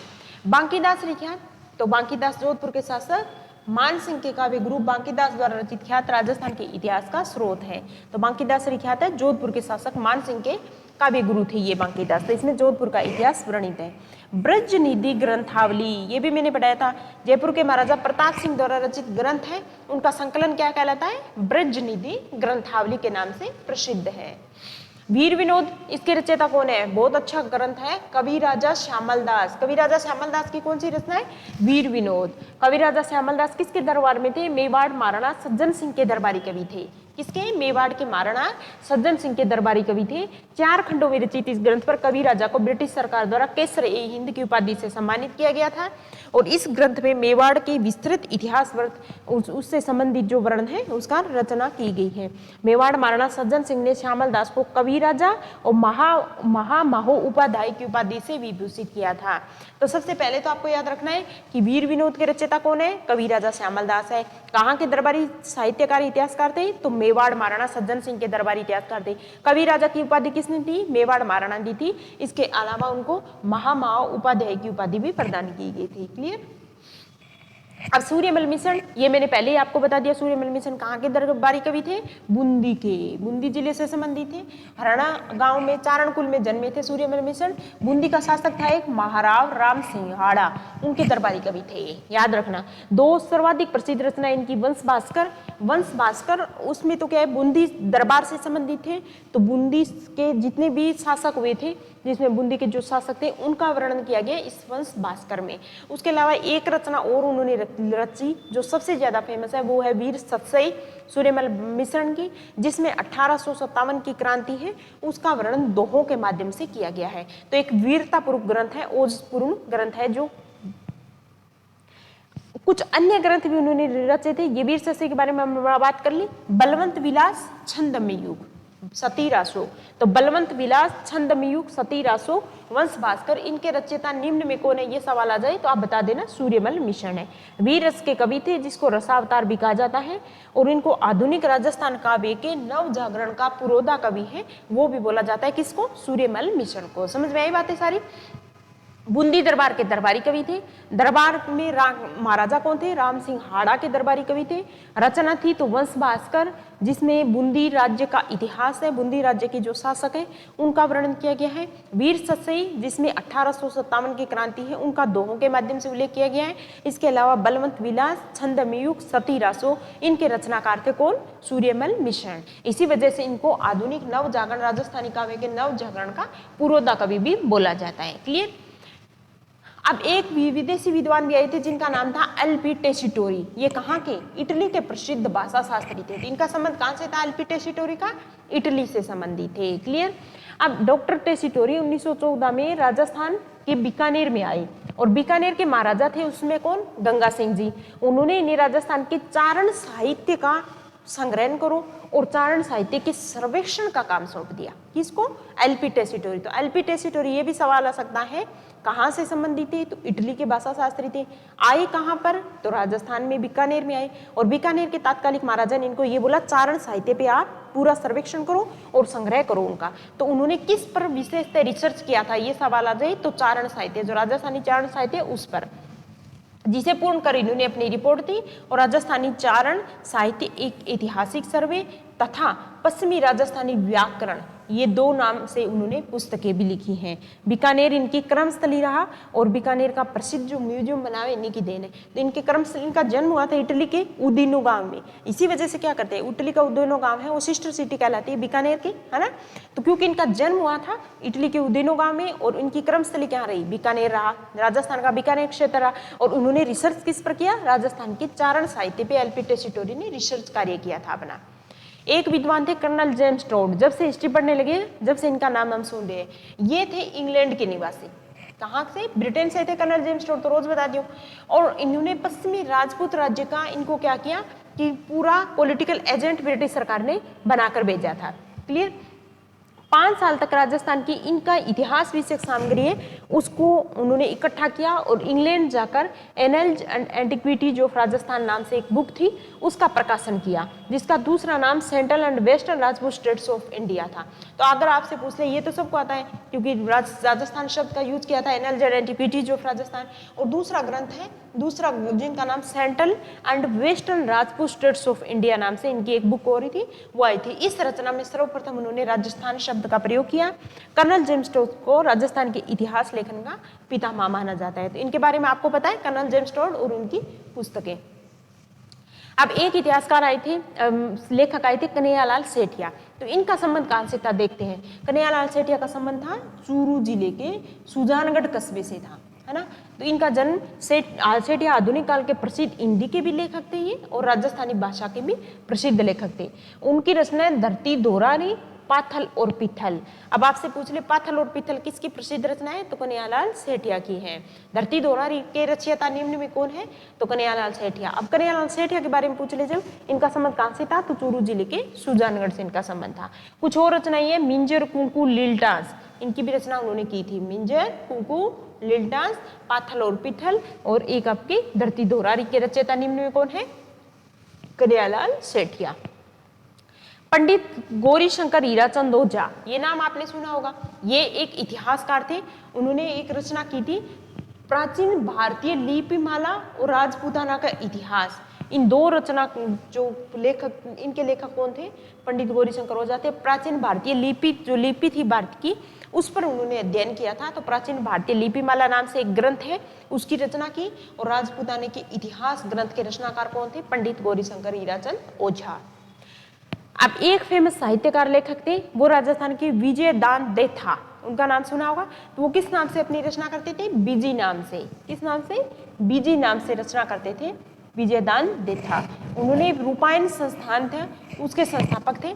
कोमल कोठारी जी उनकी सह संस्थापक के रूप में उन्होंने काम किया था। रूपायन संस्थान कहाँ पर, जोधपुर के बोरुंदा क्षेत्र में रूपायन संस्थान है, ताकि राजस्थान की कला संस्कृति इसके बारे में और ज्यादा रिसर्च कर सके, इसके लिए इस रूपायन संस्थान की स्थापना की गई थी। उसके सह संस्थापक के रूप में साथ दिया था किसने, विजयदान देथा ने। बातारी फुलवारी की रचना की थी विजयदान देथा ने। याद रखना, 14 खंडों में प्रकाशित रचना है। बातारी फुलवारी के लेखक कौन है, विजयदान देथा है। बातारी फुलवारी मतलब ये राजस्थानी भाषा में बातारी फुलवारी। कहीं गए, जाके किसी व्यक्ति है उससे बात की, उससे जो भी उन्होंने सुना उसको उन्होंने लिख दिया, तो वो बातारी फुलवारी नाम से फेमस हो गया। और उसके कितने खंड प्रकाशित हुए, 14 खंड प्रकाशित हुए। मारो बदलो टीडो राव इनके प्रसिद्ध उपन्यास है। क्या, मारो बदलो टीडो राव। इसके अलावा उन्होंने दुविधा और आलेखू हिटलर, सपन प्रिया, अंतराल, चौधरायन की चौधरायन जैसी कथाओं के रचयिता ये है कौन, विजयदान देथा। इस दुविधा पर एक फिल्म बनी है बॉलीवुड में, उसका नाम क्या है, पहेली। ठीक है। बातारी फुलवारी कितने खंडों में, 14 खंडों में प्रकाशित है बातारी फुलवारी। मारो बदलो टीडो राव इनके प्रसिद्ध उपन्यास है। द्विधा, आलेखू हिटलर, सपन प्रिया, अंतराल, अंतराल अलग अलग है, चौधरायन की चौधरायन, ये जैसी कथाएं हैं, इनके ये रचयिता है विजयदान देथा। कोमल कठारी कुछ नहीं, शोध राजस्थानी लोकगीत है या राजस्थानी कथाओं के संकलन शोध हेतु समर्पित है ये। तो इस कार्य हेतु उन्होंने एक संस्थान की स्थापना की ताकि राजस्थान की लोक कला, लोक संगीत, वाद्य यंत्र उनको संरक्षण दी जा सके, जो कलाकार है उनको संरक्षण दिया जा सके। तो एक संस्थान की स्थापना की जो रूपायन संस्थान के नाम से प्रसिद्ध है, और कहाँ पर, बोरुंदा जोधपुर में इसकी स्थापना की थी। तो ये लोक कलाकार संरक्षण तो बोरुंदा, बोरुंदा कहाँ पर है भाई, जोधपुर में, जोधपुर में है ना इसकी। और इसके सह संस्थापक अभी मैं आपको बता कर आई हूँ, विजय दांडेथा जी थे, वो इसके सह संस्थापक थे। सीताराम लालस आधुनिक काल के प्रसिद्ध विद्वान है राजस्थानी भाषा के, और सर्वाधिक महत्वपूर्ण उपलब्धि इनकी ये है कि इन्होंने राजस्थानी शब्दकोश का निर्माण किया। तो अगर आपसे कोई ये पूछ ले कि राजस्थानी व्याकरण, शब्दकोश एक तरीके से व्याकरण, तो राजस्थानी व्याकरण या राजस्थानी शब्दकोश का निर्माता निम्न में कौन है, तो वो है सीताराम लालस। कौन, सीताराम लालस। रांगे राघव एक ये हिंदी के भी प्रसिद्ध कवि है प्लस राजस्थानी के भी प्रसिद्ध कवि है रांगे राघव। तो राजस्थान के रांगे राघव देश के प्रसिद्ध गद्य लेखक है। इनके उपन्यास है घरौंदे, मुर्दों का टीला, कब तक पुकारूं, आखिरी आवाज, इनके प्रसिद्ध उपन्यास है। जिसमें मुर्दों का टीला है उसमें मोहनजोदड़ो जो सिंधु सभ्यता घाटी थी का एक स्थल है उसका उल्लेख किया गया मुर्दों का टीला में। कब तक पुकारूं नट जाती है उसका वर्णन किया गया, नटों का आखिरी आवाज, ये इनके कुछ प्रसिद्ध उपन्यास है।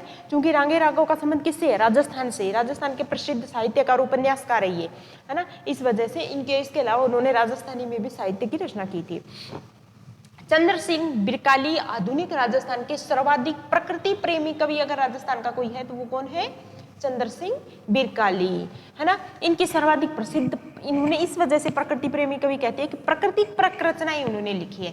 जैसे लू, है ना, लू गर्म हवा चलती है राजस्थान में, है ना, जून जुलाई मई जून में, तो वो होती है लू, तो उस पर लिखी। डाम्फर और बादली, ये रचना किसने की थी, चंद्र सिंह बिरकाली ने, यानी मौसम से संबंधित उसको ध्यान में रख के उन्होंने कविताओं की रचना की थी। इस वजह से राजस्थान का प्रकृति प्रेमी कवि कौन कहलाता है, चंद्र सिंह बिरकाली कहलाता है।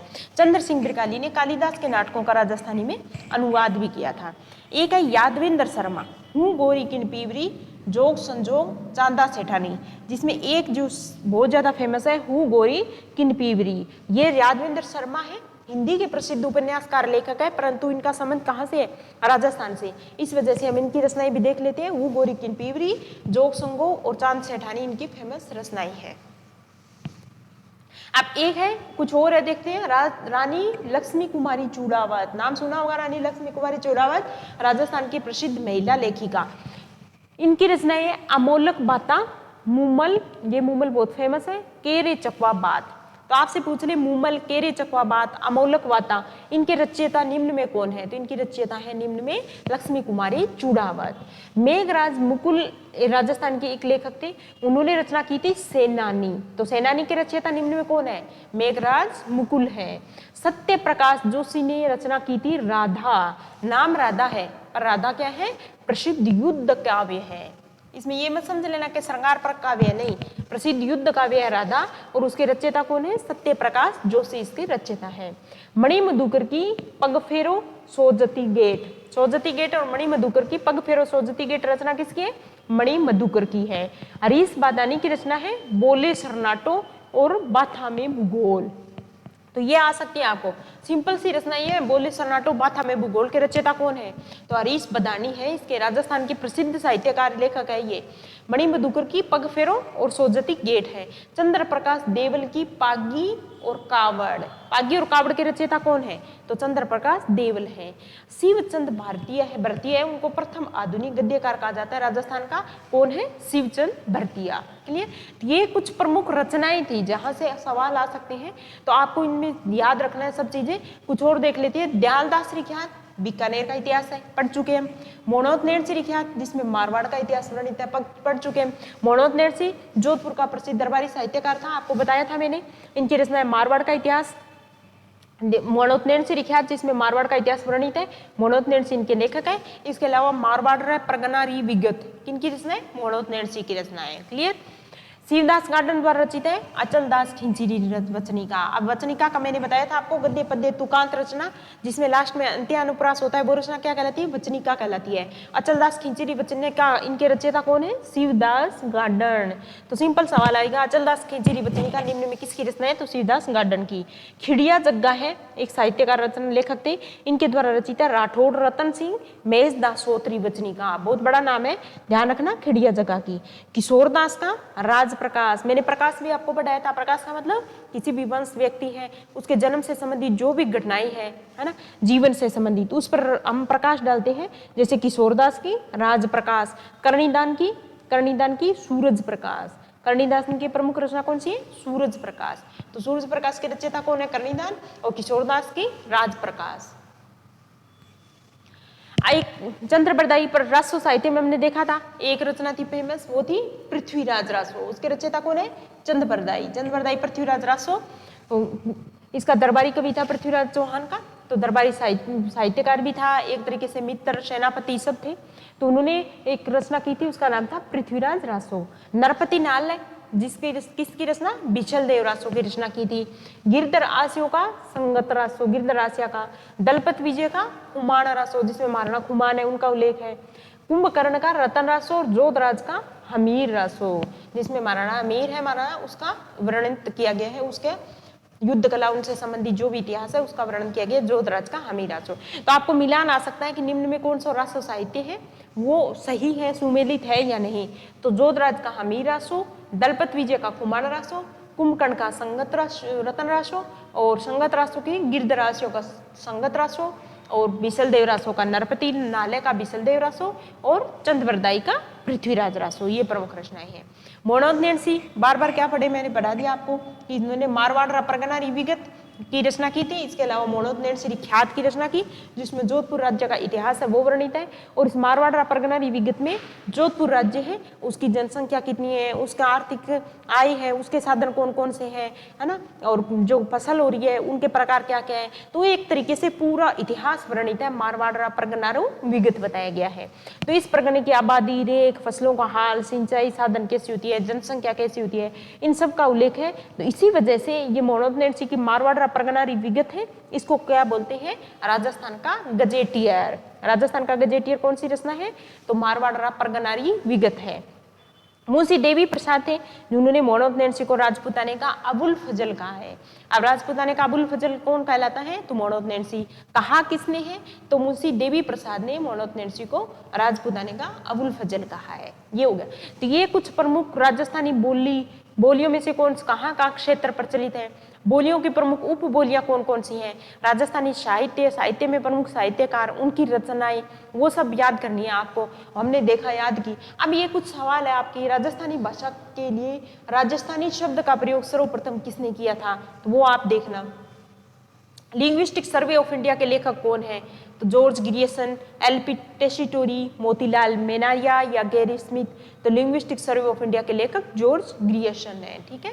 राजस्थानी भाषा का उत्पत्ति काल, मैंने बताया आपको कि उत्पत्ति काल कब था। किस भाषा से राजस्थानी का उद्भव हुआ, ये भी हमने देखा, शोरसेनी से, मराठी से, भोजपुरी से या बंगाली से। तो मैंने बताया ना, पूरी अपभ्रंश से हुआ, और अपभ्रंश का एक प्रकार कौन सा था? शोरसेनी। तो आप खुद करना इनको। राजस्थानी भाषा का स्वर्ण युग, ये भी मैंने बताया कि कौन सा काल है जो राजस्थानी भाषा का स्वर्ण युग कहलाता है। कौन सी बोली को राजस्थान की मानक बोली बोली जाती है? तो देखना आप, मारवाड़ी, बागड़ी, मेवाती या फिर मेवाड़ी। सोठा मांडराग जिस बोली की शिल्पगत विशेषता, ये भी मैंने आपको बताई कि मारवाड़ी की, मेवाती, बागड़ी, हाड़ौती। तो ये सोठा मांड किसके हैं? मारवाड़ी की शिल्पगत विशेषताएं हैं। पृथ्वीराज राठौड़ द्वारा रचित पुस्तक वेली कृष्ण रुक्मणी किस भाषा में लिखी गई है? पिंगल में, डिंगल में, मराठी में या संस्कृत में? तो ये डिंगल शैली में रचित है। डिंगल शैली में रचित है, इसका मतलब इसमें वीरता का वर्णन किया गया है, वीरता पूर्वक, है ना। राठी मेठा किस बोली की उपबोलियां हैं? आप खुद देखना इनको। निम्न संतों में किसने अपने लेखन में मेवाती का प्रयोग नहीं किया है? किया है वो तो मैंने आपको बताया, लालदास चरणदास ने किया है। यहाँ एक और है इंटरेस्टिंग चीज कि सहजोबाई और सुंदरदास और दे रखा है। अब आपको पता होगा कि सहजोबाई किसकी शिष्या थी। अगर ये आपको पता होगा महिला संत थी राजस्थान की, तो फिर अपने आप इसमें एलिमिनेट कर सकते हो। तो इसका राइट आंसर होगा सी, सुंदरदास नहीं है। दक्षिणी पूर्वी राजस्थान की बोली कौन सी है? तो ध्यान देना आप, रागड़ी। दक्षिणी पूर्वी राजस्थान बोला है, तो रागड़ी, मालवी, सोडावड़ी या समस्त बोली है, तो ध्यान देना इसमें कौन सी है। निमाड़ी रागड़ी किस बोली की उपबोली है? हाड़ौती की, मालवी की, मेवाती की या अहिरवाटी की? सोडावाड़ी, पाटवी, उमटवादी आदि मुख्य उपबोलियां हैं। उदयपुर, भीलवाड़ा, चित्तौड़गढ़ में कौन सी बोली बोली जाती है? मेवाड़ी, रागड़ी, बागड़ी या मारवाड़ी? तो देखना आप कौन सी बोली बोली जाती है। एकलिंग महाद्वीप में किस भाषा में लिखा गया है? निम्न में गलत युग्म, ये देखो आप खुद करो, इसको ट्राई करो, थोड़ा दिमाग लगाओ कि प्रतापगढ़ में मालवी बोली जाती है क्या, पाली में बागड़ी बोली जाती है क्या, बारा में हाड़ौती, करौली में मेवाती। तो निम्न में से गलत युग्म को हमको पहचानना है, तो देखना है कौन कौन सी बोली सही है इसमें। गोड़वाड़ी बोली का क्षेत्र चूरू, बूंदी, सिरोही, अलवर, तो कौन सा होगा? आप खुद दिमाग लगाना इसमें। तोरावाटी बोली का क्षेत्र, दादू पंथ का साहित्य मारवाड़ी में है, बागड़ी में है, मेवाती में है या मालवी में है? तो दादू पंथ का साहित्य कौन सी बोली में? मैंने आपको बताया था, मारवाड़ी में, बागड़ी में, मेवाती में या मालवी में? तो कहाँ कौन सी में होगा? तो आप खुद ध्यान लगाना है इसको कि कौन सी में होगा। दादू पंथ का साहित्य किस में है? ढूंढाड़ी भाषा में, ढूंढाड़ी बोली में है। और यहाँ तो कहीं कुछ दे ही नहीं रखा, ढूंढाड़ी है ही नहीं, तो आप कैसे करोगे इसको? तो ध्यान देना। अलवर जिले के बैरोड मंडावर में कौन सी बोली बोली जाती है? रागड़ी, आड़ौती, मेवाड़ी, अहिरवाटी? अहिरवाटी बोली बोली जाती है, ठीक है। खेराड़ी किस क्षेत्र की है? तो बूंदी और शाहपुरा की। पृथ्वीराज विजय का लेखक कौन है? पृथ्वीराज विजय, तो चंद, मैंने पृथ्वीराज रासो, अभी आपको क्या पढ़ाया था? पृथ्वीराज रासो, उसके रचयिता कौन है? चंद बरदाई। ये है पृथ्वीराज विजय, पृथ्वीराज विजय। तो ये तो रासो के, पृथ्वीराज चौहान ये तो शासक था। जयानक भट्ट या नयन चंद्र सूरी? इसका राइट आंसर होगा जयानक भट्ट। पृथ्वीराज रासो के लेखक कौन है? अबिबिका रायम, चंद बरदाई। बिसलदेव रासो की महिला पात्र निम्न में कौन सी थी? बार बार बताती हूँ, नरपति नाल क्या है, उन्होंने किसकी रचना की? बिसलदेव रासो की। और किसका वर्णन किया गया इसमें? राजा बिसलदास, विग्रहराज चतुर थे और उनकी रानी कौन सी थी? राजमती। उनके संयोग और वियोग का वर्णन किया गया। पूरी क्लास सुनोगे तो हर एक सवाल है वो हल कर पाओगे आप। पीथल द्वारा रचित, पीथल द्वारा डिंगल भाषा में कौन सा रचा गया था? तो देखना आप कौन कौन सा रचा गया था। गंगा लहरी, वेली कृष्ण रुक्मिणी या हरिरस या एक और दो दोनों? ये थे। तो ये थे हमने कुछ भाषा साहित्य किया, भाषा साहित्य से संबंधित कुछ सवाल है वो भी साथ में दे रखे हैं, तो आप उनको करना। लास्ट में जब अपना पूरा टोटल हो जाएगा, जब ये सारे सवाल है वो मैं करवा दूंगी आपको, पहले आप खुद ट्राई करो कि ये पूरी क्लास पढ़ने के बाद भी सवाल आपको आ पा रहे हैं या नहीं आ पा रहे, या आ रहे हैं तो क्यों अगर कोई भी सवाल आपको नहीं आ रहा है तो क्यों नहीं आ पा रहा है, कवर नहीं हो रहा है या याद नहीं रह रहे हैं, क्या वजह क्या है, तो वो खुद आप अपना मूल्यांकन खुद करो। उसके बाद सारे सवाल है वो मैं करवाऊंगी आपको, ठीक है। अगला क्या चैप्टर है? राजस्थान के प्रसिद्ध संत एवं संप्रदाय। संत और संप्रदाय देखते हैं राजस्थान के प्रसिद्ध कौन कौन से हैं। सबसे पहले शुरू करते हैं हम संत धन्ना, है ना। भारत में एक आंदोलन चला था एक तरीके का, वो था धार्मिक, ठीक है, धार्मिक आंदोलन चला था। वो चला कहां पर था? साउथ में चला था। कहां पर? दक्षिणी भारत में चला था। अब इस दक्षिणी भारत से उसको नॉर्थ इंडिया, उत्तर भारत में कौन लेकर आया? उत्तर भारत में लाने का श्रेय जाता है रामानंद को। एक संत थे जिसका नाम क्या था? रामानंद। इस रामानंद के कितने शिष्य थे? टोटल 12 शिष्य थे। उसमें कबीर का नाम सुना होगा सबने, कबीर। उसी तरीके से कुछ और शिष्य थे। उन 12 शिष्यों में से कुछ ऐसे थे जिनका राजस्थान से भी संबंध था। अब धीरे धीरे हम पढ़ेंगे, फिर हमें पता चलेगा कि रामानंद के 12 शिष्यों में राजस्थान में ऐसा कौन सा था जिनका संबंध रामानंद के शिष्य के रूप में था। देखते हैं। संत धन्ना। राजस्थान में धार्मिक आंदोलन की शुरुआत करने का श्रेय किसी को दिया जाता है? तो वो संत धन्ना को दिया जाता है। किसको? संत धन्ना। इनका जन्म कहाँ हुआ था? टोंक जिले के धुवन गांव में इनका जन्म हुआ था। तो आपको ध्यान में रखना है। सबसे पहला सवाल तो कि राजस्थान में धार्मिक आंदोलन है, उसकी शुरुआत करने वाला कौन था निम्न में? तो संत धन्ना थे। इनका जन्म कहाँ हुआ था? टोंक जिले से संबंधित संत थे। 1415 में जाट परिवार में हुआ था और गुरु रामानंद के ये क्या थे? शिष्य थे। मैंने बताया ना 12 शिष्य, 12 में से एक हो गया अपना संत धन्ना, ठीक है। प्रसिद्ध निर्गुण संत थे ये। अब जो ये संत थे रामानंद जी, इनके शिष्य थे 12, तो कुछ उसमें थे जो निर्गुण थे, और कुछ उसमें थे जो सगुण थे। निर्गुण का मतलब समझ में आता है? सगुण का मतलब तो होता है कि जो किसी एक विशेष जो भगवान है उसमें आस्था रखता है, उसके लिए मूर्ति पूजा भी करता है, व्रत उपास सब करते हैं, तो वो तो क्या कहलाता है? भगवान के किसी एक रूप में आस्था करता है और उसी की पूजा आराधना करता है, वो तो कहलाता है सगुण। निर्गुण का मतलब होता है कि जो इस तरीके के पैटर्न को बिल्कुल नहीं मानता, उसके हिसाब से भगवान है वो माम में रहता है, हर किसी में भगवान होता है, उसका कोई रूप नहीं होता, कोई रंग नहीं होता, तो वो क्या कहलाती है? निर्गुण कहलाते हैं। तो अलग अलग तरीके के जो ये शिष्य हुए थे उसमें निर्गुण थे। तो संत धन्ना क्या थे? निर्गुण थे, है ना, निर्गुण संत थे। तो संत ये देखो यही लिख रखा है ना, प्रसिद्ध निर्गुण संत थे संत धन्ना। और संत रामानंद जी थे, उनके शिष्य थे। और राजस्थान में धार्मिक सुधार या धार्मिक आंदोलन शुरू करने वाले जो संत थे उनका नाम था संत धन्ना। इनका जन्म हुआ था टोंक जिले के धुवन गांव में। अगले संत थे वो थे संत पीपा। संत पीपा तो इनका ये क्या थे? खिंची राजपूत थे। गागरोन का हमने पढ़ा था ना किला, जिस पर किसका शासन था? खिंची शासक थे, उनका था। उन्हीं में से एक थे खिंची राजपूत, गागरोन के शासक थे ये। बाद में क्या हुआ कि ये संत पीपा के नाम से प्रसिद्ध हो गए और उन्होंने धार्मिक आंदोलन है उसमें धार्मिक सुधार आंदोलन में भाग लिया। इनका जन्म 1425 में हुआ। काशी जाकर रामानंद की शिष्य बन गए। धन्ना के समान गृहस्थ जीवन में रहते हुए उन्होंने भक्ति की। तो ये भी क्या थे? संत पीपा क्या थे? संत धन्ना का संबंध किस समुदाय से था? मैं अगर आपसे पूछ लूं, लास्ट वाली स्लाइड ध्यान से पढ़ी हो तो संत धन्ना क्या थे? जाट थे, क्योंकि उनका जन्म क्या हुआ था?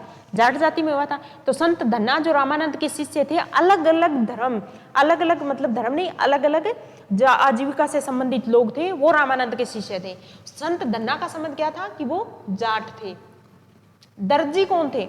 संत पीपा दर्जी समाज से संबंधित थे, इसी वजह से दर्जी समाज के लोग इनके अनुयायी हैं। तो मैं अगर आपसे ये मिलान पूछ लूं कि जो जैसे कबीर था, तो कबीर क्या था? जुलाह था। तो हर एक को हमको ध्यान में रखना है। दर्जी समाज से संबंधित कौन थे? संत पीपा का क्या थे? संत पीपा खिंची राजपूत थे, गागरोन के शासक थे। तो ये दर्जी समाज इसके अनुयायी है, पर संत पीपा थे क्या? किस समाज से संबंधित है? राजपूत। राजपूत अलग अलग ध्यान में रखना है हमको, ठीक है। और इनका पूजन कौन करते हैं? दर्जी समाज के लोग इनका अनुयायी है। काशी जाकर ये भी क्या बन गए? रामानंद के शिष्य बन गए। धन्ना के समान उन्होंने भी गृहस्थ जीवन में रहते हुए भक्ति की। बाड़मेर के समदड़ी गांव में पीपा जी का भव्य मंदिर है। तो पीपा जी का भव्य जो मंदिर है वो कहाँ पर है? बाड़मेर जिले के समदड़ी गांव में पीपा जी का भव्य मंदिर है। संत पीपा प्रतिवर्ष चैत्र शुक्ल पूर्णिमा को इनका विशाल मेला लगता है। पीपा की कथा, पीपा पर्ची, पीपा की वाणी, सखिया, ये इनका साहित्य है। ये तो आपको देखने से पता चल जाएगा। एक पीपा ने खुद एक रचना की थी जिसका नाम था चितावनी नामक ग्रंथ प्राप्त होता है, और ये भी एक निर्गुण संत है। तो चितावनी के रचयिता कौन थे? तो संत पीपा है, उन्होंने चितावनी की रचना की थी। समझ में आई कहानी? एक संत जो राजस्थान में हुए वो थे संत जाम्बोजी। संत जाम्बोजी का नाम सुना होगा।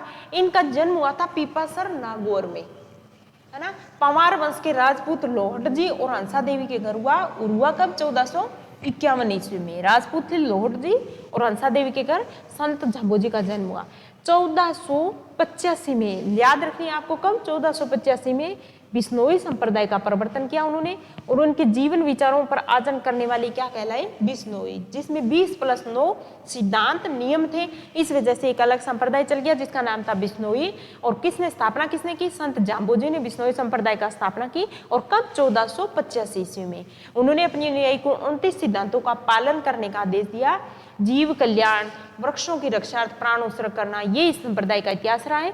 तो अगर आपसे पूछ ली कि राजस्थान का कौन सा ऐसा संप्रदाय है जो पर्यावरण संरक्षण या वृक्षों की रक्षा से संबंधित है, तो वो है बिश्नोई संप्रदाय। इसी वजह से संत जाम्बोजी को पर्यावरण वैज्ञानिक के नाम से भी हम जानते हैं। पर्यावरण के प्रति लगाव के कारण जाम्बोजी को पर्यावरण वैज्ञानिक भी कहा जाता है। ये मैंने आपको बता दिया। जाम्बोजी द्वारा कुछ रचित ग्रंथ है, ध्यान रखना। जंब संहिता, सागर शब्दावली, बिश्नोई धर्म प्रकाश सागर, है ना। तो आपको इनके तो नाम से पता चल जाएगा, पर जंब संहिता नाम से पता चल जाएगा संत जाम्बोजी का है। सागर शब्दावली ध्यान रखना किसका है? संत जाम्बोजी की प्रमुख रचना है। मुकाम गांव में, कहा? मुकाम गांव में वर्ष में 2 बार फाल्गुन और आश्विन की अमावस्या को संत जाम्बोजी है उनका मेला रखता है। तो इनका मेला कहाँ लगता है? मुकाम, बीकानेर में, ठीक है। अब एक संत हुए थे राजस्थान में, उनका नाम था जसनाथ जी।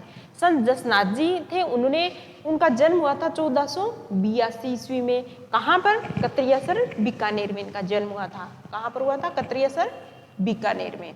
इनके पिता थे अमीर जी जाट और माता का नाम क्या था? रूपा दे था। कभी कभार ये भी पूछ लेते हैं। इन्होंने गोरखमालिया एक जगह है, कहाँ पर? बीकानेर में एक जगह है, वहां पर उन्होंने 12 वर्ष तक कठोर तपस्या की और सभी जीवों को पर दया करने का संदेश दिया था। इनके चमत्कारों से प्रभावित होकर, तो कहां पर उन्होंने 12 वर्ष तक कठोर तपस्या की? ये सवाल भी आपका आता है। किसने? बात कहाँ किसकी चल रही है? संत जसनाथ जी की चल रही है। तो संत जसनाथ जी ने 12 वर्ष तक कहां पर कठोर तपस्या की थी? तो गोरखमालिया गोरखमालिया कहां पर है? बीकानेर जिले में है। ठीक है। इनके चमत्कारों से प्रभावित होकर उसमें दिल्ली का सुल्तान कौन था? सिकंदर लोदी था। तो सिकंदर लोदी ने इन्हें कतरियासर बीकानेर के पास भूमि दान में दी थी। जहां पर उनका जन्म हुआ था वहीं पर इनको भूमि दे दी। तो सिकंदर लोदी ने कहां पर इनको भूमि दी? कतरियासर बीकानेर में। यहाँ उल्टा सवाल आ जाएगा कि कतरियासर बीकानेर में किसको भूमि दान दी थी? तो वो थी संत जसनाथ जी को। ठीक है। दोनों समकालीन थे, जसनाथ जी और जांबू जी। कतरियासर में जीवित समाधि ले ली थी। किसने? संत जसनाथ जी ने। इनके उपदेश थे सिंह बूदड़ा, ये याद रखना, और कोंडा नामक ग्रंथ है उसमें संग्रहित है। तो सिंह बूदड़ा कोंडा में किसके उपदेश संग्रहित है? तो संत जसनाथ जी के। कतरियासरी जसनाथ जी की तपोभूमि भी रही और वहीं उनकी कर्म भूमि भी रही। और गोरखमालिया बीकानेर में उन्होंने 12 साल की कठोर तपस्या की और सिकंदर लोदी ने उन्होंने कतरियासर में इसको भूमि दान में दी थी। याद हो गया संत जसनाथ जी। अब आगे चलते हैं संत लालदास जी। लालदास जी संप्रदाय के प्रवर्तक थे। आधा तो इसी में आ जाएगा अपने संप्रदाय, क्योंकि वो सेम बात है, वही आगे वाली जो चैप्टर अपना क्लास है उसमें रिपीट होने वाला है। तो लालदासी संप्रदाय के प्रवर्तक कौन थे? तो संत लालदास जी थे। और संत लालदास जी का संबंध कहाँ से था? मेवात प्रदेश से। कहाँ से? मेवात प्रदेश के प्रमुख संत है संत लालदास जी। अलवर के दोलीदूब गांव में तो क्या हुआ? इनका जन्म हुआ। इनका जन्म कहाँ हुआ? ध्यान देना, दोलीदूब गांव था, वहां पर तो इनका जन्म हुआ 1504 ईस्वी में, है ना। पिता का नाम चांदवन और माता का नाम इनका शमदा था। तिजारा के फकीर थे एक गदन चिश्ती। ठीक है। उससे दीक्षित होकर उन्हीं की प्रेरणा से दोलीदूब जो अलवर में जहां इनका जन्म हुआ था ना, वो छोड़कर बंदोली गांव में आ गए और वहां पर इन्होंने क्या की? लालदास जी ने एक कुटिया बना ली। क्लियर। अब आगे चलते हैं कि उनका मानना था कि ईश्वर अल्लाह एक ही है, जो दूसरों को कष्ट पहुंचाता है उसका जीवन भी कष्टमय हो जाता है। तो सांप्रदायिक सद्भाव को बढ़ावा देने वाले संत थे संत लालदास जी। मुसलमान इसी वजह से लालदास जी को क्या बोलते हैं? पीर। पीर मानते हैं। लालदास जी की चेतावनियां इनका मुख्य काव्य है, नाम से पता चल रहा है। अब नगला भरतपुर में इनका निधन हुआ। इनका जन्म कहाँ हुआ था? दोलीदूब अलवर में, और इनका निधन कहाँ हुआ था? नगला भरतपुर में हुआ था। इनके समाधि स्थल इनका कहाँ है? शेरपुर में। इनका समाधि स्थल कहाँ पर है? तीनों याद रखना है, दोलीदूब, नगला और शेरपुर। इस समाधि स्थल जो शेरपुर में है, यहाँ पर आश्विन मास की एकादशी और माघ पूर्णिमा को विशाल मेला लगता है। तो समझ में ये थे संत लालदास जी। मेवात क्षेत्र के प्रसिद्ध संत है, वो कौन है? संत लालदास जी हैं। अब आपको पूरा इनकी स्टोरी है वो मैंने बता दी है। एक है संत हरिदास जी। संत हरिदास जी किस संप्रदाय से संबंधित है? निरंजनी संप्रदाय के। निरंजनी संप्रदाय के प्रवर्तक निम्न में कौन है? तो संत हरिदास जी है। इनका मूल नाम था हरि सिंह सांखला। मूल नाम क्या था? हरि सिंह सांखला। प्रारंभ में ये भी लूटमार करते थे, परंतु सन्यासी के उपदेश से इनके जीवन में हो गया परिवर्तन और बोध प्राप्त हुआ और अपना नाम क्या रख लिया? हरिदास रख लिया और एक संप्रदाय की स्थापना की। उस संप्रदाय का नाम क्या है? हरिदासी संप्रदाय। और अभी मैंने बात की थी ना निर्गुण और सगुण की, तो ये निर्गुण और सगुण के बीच की कड़ी है। वो कौन सा संप्रदाय है? यही निरंजनी संप्रदाय है। ये निर्गुण भक्त थे पहले। निरंजनी संप्रदाय में परमात्मा को क्या बोलते हैं? अलख निरंजन कहा जाता है। इनके विचार, मंत्र राज प्रकाश और हरि पुरुष की वाणी में संग्रहित है। कहाँ पर? राज प्रकाश में और हरि पुरुष की वाणी में इनके संत हरिदास जी के जो विचार है वो संग्रहित है। और नागौर का डीडवाना है, उसमें समाधि स्थल है। तो संत हरिदास जी का समाधि स्थल कहाँ है? डीडवाना में। डीडवाना कहाँ पर है? नागौर में। क्लियर। अब अगले आते हैं दादू दयाल जी। दादू दयाल जी को क्या बोलते हैं? संत कबीर क्या थे? निर्गुण थे। उसी तरीके से निर्गुण मैंने आपको मतलब बता दिया। और कबीर दास जी ने क्या किया था? ये बोला था समाज में समानता होनी चाहिए, सामाजिक समानता पर बल दिया। जो मूर्ति पूजा, कर्मकांड, धार्मिक आडंबर हो रही है, उन सब का उन्होंने क्या किया, विरोध किया। ये सेम पूरी बात है, उस पर चले थे कौन, दादू दयाल जी चले थे। तो इसी वजह से दादू दयाल जी को क्या बोलते हैं हम, राजस्थान का कबीर बोलते हैं। तो निम्न में किसको राजस्थान का कबीर कहा जाता है, संत दादू दयाल जी को। परंतु दादू दयाल जी का जन्म हुआ था अहमदाबाद में। कहाँ, अहमदाबाद में। अहमदाबाद कहाँ पर है, गुजरात में। 1544 में इनका जन्म हुआ था। तो ध्यान रखना, अहमदाबाद गुजरात में जन्म हुआ, परंतु क्रमस्थली कहाँ रही, राजस्थान रही। वो कौन से संत थे, वो संत थे दादू दयाल जी। बुड्ढन वृंदावन नाम के संत हैं, उनसे उन्होंने दीक्षा ली थी और सांबर आकर 1567 में ये रहने लग गए थे। 1585 में मुगल सम्राट था अकबर से भेंट करने हेतु फतेहपुर सीकरी गए थे। तो आपसे अगर कोई ये सवाल कर ले कि राजस्थान का कौन सा संत था जो मुगल सम्राट अकबर से भेंट करने के लिए फतेहपुर सीकरी गया था, तो वो थे संत दादू दयाल जी थे। ठीक है। नारायणा गांव था, नारायणा गांव कहाँ है, जयपुर दुद्दू में। नारायणा गांव में उन्होंने देह त्याग दी। दादूपंथी इसी स्थान को क्या मानते हैं, पवित्र। जब इनकी मुख्य पीठ है वो कहाँ पर है, नारायणा में है। दादू पंथ की मुख्य पीठ है। उन्होंने दादू पंथ की स्थापना की और अपना पूरा साहित्य वो किस बोली में लिखा था, ढूंढाड़ी बोली में। इन्होंने अपना पूरा साहित्य है उसकी रचना की थी। ठीक है। दादू ने सेम देखो ब्रह्म जीव जगत मोक्ष पर अपने उपदेश सरल भाषा, कौन सी भाषा, ढूंढाड़ी भाषा में दिए। दादू जी की वाणी दोहा नामक ग्रंथ में है। कर्मकांड, जाति प्रथा, मूर्ति पूजा, रूढ़िवादिता सबकी घोर निंदा की थी। अब इनके कुछ शिष्य थे, ये बार बार पूछते भी है एग्जाम में, कौन से थे, तो गरीबदास, जो मिस्किनदास, सुंदरदास, बखनाजी, रज्जब और माधोदास, ये दादू जी के प्रमुख शिष्य थे। आपको नाम याद रखने हैं सबके, गरीबदास, मिस्किनदास, सुंदरदास, बखनाजी, रज्जब, माधोदास, ये दादू जी के प्रमुख शिष्य थे। इस पंथ के ये अपने साथ एक सुमरिन रखते हैं और सतराम कहकर आपस में क्या करते हैं, किस संप्रदाय की बात करें, दादू पंथ की बात करें, और सतराम कहकर एक दूसरे का क्या करते हैं, अभिवादन करते हैं। क्लियर। अब आगे जाके क्या हुआ, दादू पंथ अनेक संप्रदाय, वैसे तो हम संप्रदाय में पढ़ेंगे इसको, यहाँ मोटा मोटा आपको बता दूं कि दादू के बाद यह संप्रदाय धीरे धीरे 5 उप संप्रदाय में विभक्त हो गया था। खालसा, विरक्त तपस्वी, उत्तरार्ध स्थान धारक, खाकी, नागा, निहंग, 6 थे, 5 नहीं, ये टोटल 6 है। 6 संप्रदाय में ये विभक्त हो गए थे, जो निम्न में है। जो खालसा, जिसमें कौन कौन से हैं, यहाँ लिखो 6। ठीक है। खालसा, विरक्त तपस्वी, उत्तरार्धी स्थान धारक, खाकी, नागा, नियंग। दादूपंथियों का सत्संग स्थल क्या कहलाता है, अलख-दरीबा। ये भी सवाल आता है कि दादूपंथियों का जो सत्संग स्थल है वो निम्न में क्या कहलाता है, अलख-दरीबा कहलाता है। क्लियर, आनी समझ में। अब ये 6 संप्रदाय है, 6 के 6 नाम याद रखने। कभी कभार सिंपल सवाल भी आ सकता है कि दादू पंथ है वो 5 संप्रदाय में विभक्त था क्या, या दादू पंथ 6 संप्रदाय में विभक्त था। तो हमें ध्यान में रखना है कितने संप्रदायों में, 6 संप्रदायों में विभक्त था। अब संत मीराबाई का नाम सबने सुना होगा, राजस्थान की राधा के नाम से जो फेमस है, वो कौन है, संत मीराबाई है। इनका जन्म कहाँ हुआ था, मेड़ता के राठौड़ राव दूधा के पुत्र रतन सिंह के यहाँ हुआ था। रतन सिंह की बेटी थी मेड़ता के राठौड़ राव दूधा के जो बेटे थे रतन सिंह। कुड़की पाली नामक गांव में 1498 में हुआ था। इनका जन्म कहाँ हुआ था, कुड़की पाली में हुआ था। और हुआ कब था, 1498 में। विवाह इनका क्या हुआ था, राणा सांगा के ज्येष्ठ पुत्र थे भोजराज, उनके साथ इनका विवाह हुआ था। परंतु अल्पावस्था में विधवा हो गई थी, तो बाद में उन्होंने, कृष्ण भगवान थे, उन्हीं को अपना पति मान लिया था और उनकी आराधना करती थी। उसी वजह से यह राजस्थान की राधा के नाम से विख्यात हो गई। मीरा का अंतिम समय कहाँ गुजरा, गुजरात के द्वारिका में इनका अंतिम समय हुआ। और मीरा की पदावली है वो बहुत फेमस है। मीरा की भक्ति है वो माधुर्य भाव की भक्ति है। ये भी सवाल आता है, माधुर्य भाव का मतलब मीरा ने कांता भाव की भक्ति की, खुद को भगवान कृष्ण ने उसकी पत्नी के रूप में रखा और उनकी याद में, उनकी आराधना में जो गीत गाए थे वो माधुर्य भाव से युक्त थे। इसी वजह से मीरा की भक्ति है वो माधुर्य भाव की भक्ति कहलाती है। ये हो गई मीराबाई। अब दूसरी, राजस्थान की दूसरी मीरा के नाम से कौन विख्यात है, संत रानाबाई। संत रानाबाई ये कहाँ से थी, मारवाड़ से थी। कहाँ का, मारवाड़ के हरनावा गांव में इनका जन्म हुआ था संत रानाबाई का। और राजस्थान की दूसरी मीरा कहलाती है। और ये चतुरदास जी थे संत, उनकी शिष्या थी। हरनावा गांव में भाद्रपद शुक्ल त्रयोदशी को एक विशाल मेला है वो आयोजित होता है। तो ध्यान रखना कि राजस्थान की दूसरी मीरा है वो कौन है, तो संत रानाबाई है वो राजस्थान की दूसरी मीरा है। संत मावजी है एक राजस्थान के, इनका जन्म कहाँ हुआ था संत मावजी का? साबला गांव था एक, कहाँ पर? डूंगरपुर में। ध्यान रखना, कहाँ पर? साबला गांव डूंगरपुर में संत मावजी का जन्म हुआ। उन्होंने एक संप्रदाय चलाया था, उसका नाम था निष्कलंक संप्रदाय।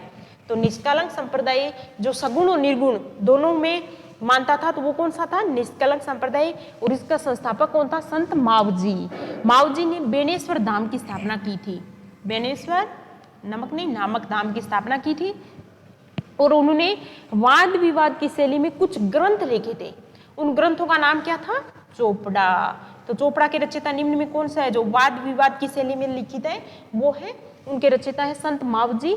और मावजी की ये चोपड़े दिवाली के दिन बाहर निकालते हैं, उनकी पूजा करते हैं। तो याद रखना कि संत मावजी हैं वो निष्कलंक संप्रदाय के प्रवर्तक थे और साबला गांव डूंगरपुर में उनका जन्म हुआ था। और इनके अनुयायी है जो निष्कलंक संप्रदाय के, वो इन्हें संत मावजी को विष्णु का अवतार, जो कल की अवतार है, वो मानते हैं। डूंगरपुर में इनका अनुयायी होंगे क्योंकि साबला गांव में इनका मुख्य मंदिर है, साबला गांव डूंगरपुर में। बेनेश्वर धाम की स्थापना की थी। इसी बेनेश्वर धाम पर माघ शुक्ल पूर्णिमा को, कब? माघ शुक्ल पूर्णिमा को सोम, माही और जाखम तीनों नदियों के संगम पर है, वहां पर आदिवासियों का एक मेला लगता है जो आदिवासियों के कुंभ के नाम से जाना जाता है। कहाँ? बेनेश्वर धाम पर।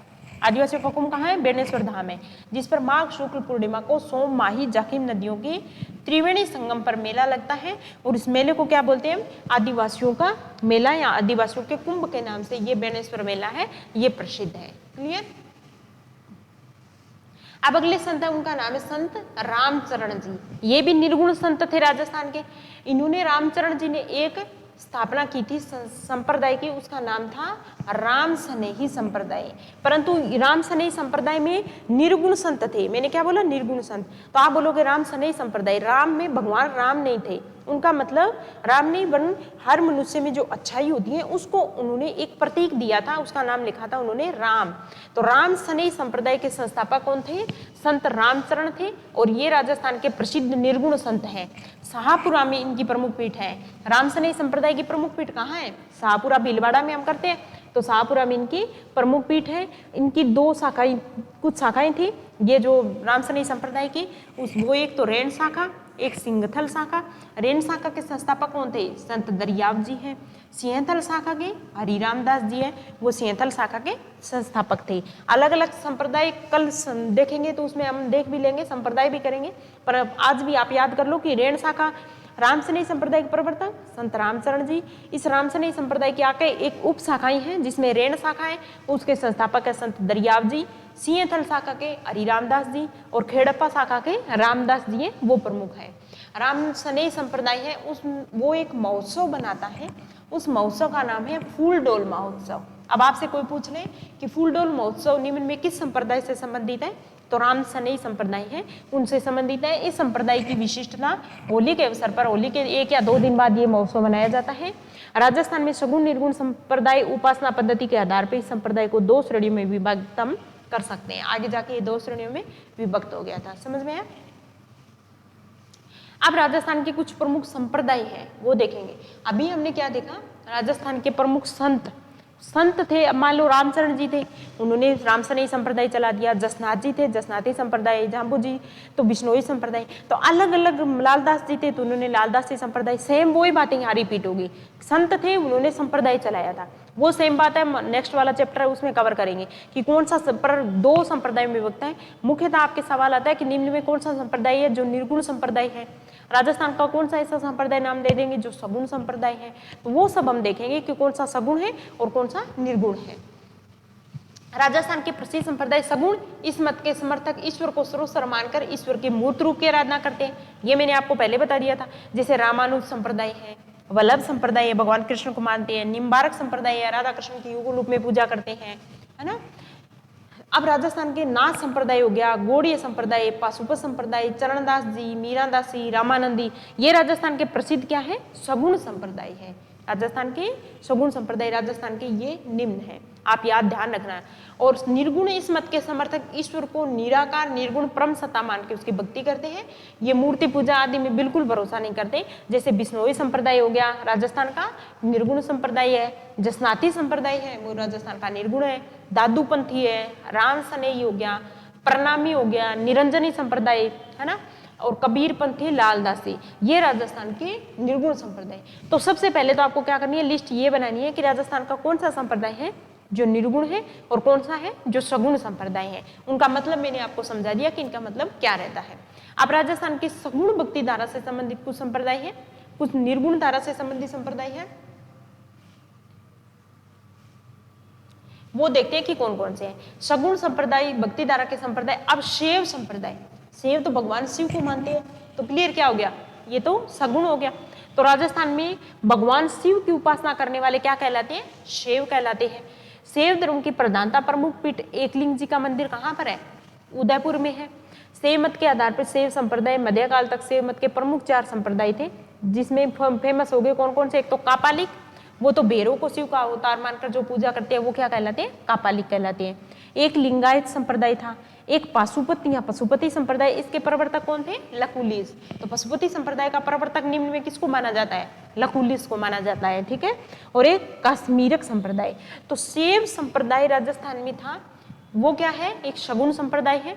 शिव को प्रमुख आधार मान के, प्रमुख देवता मान के पूजा की जाती है।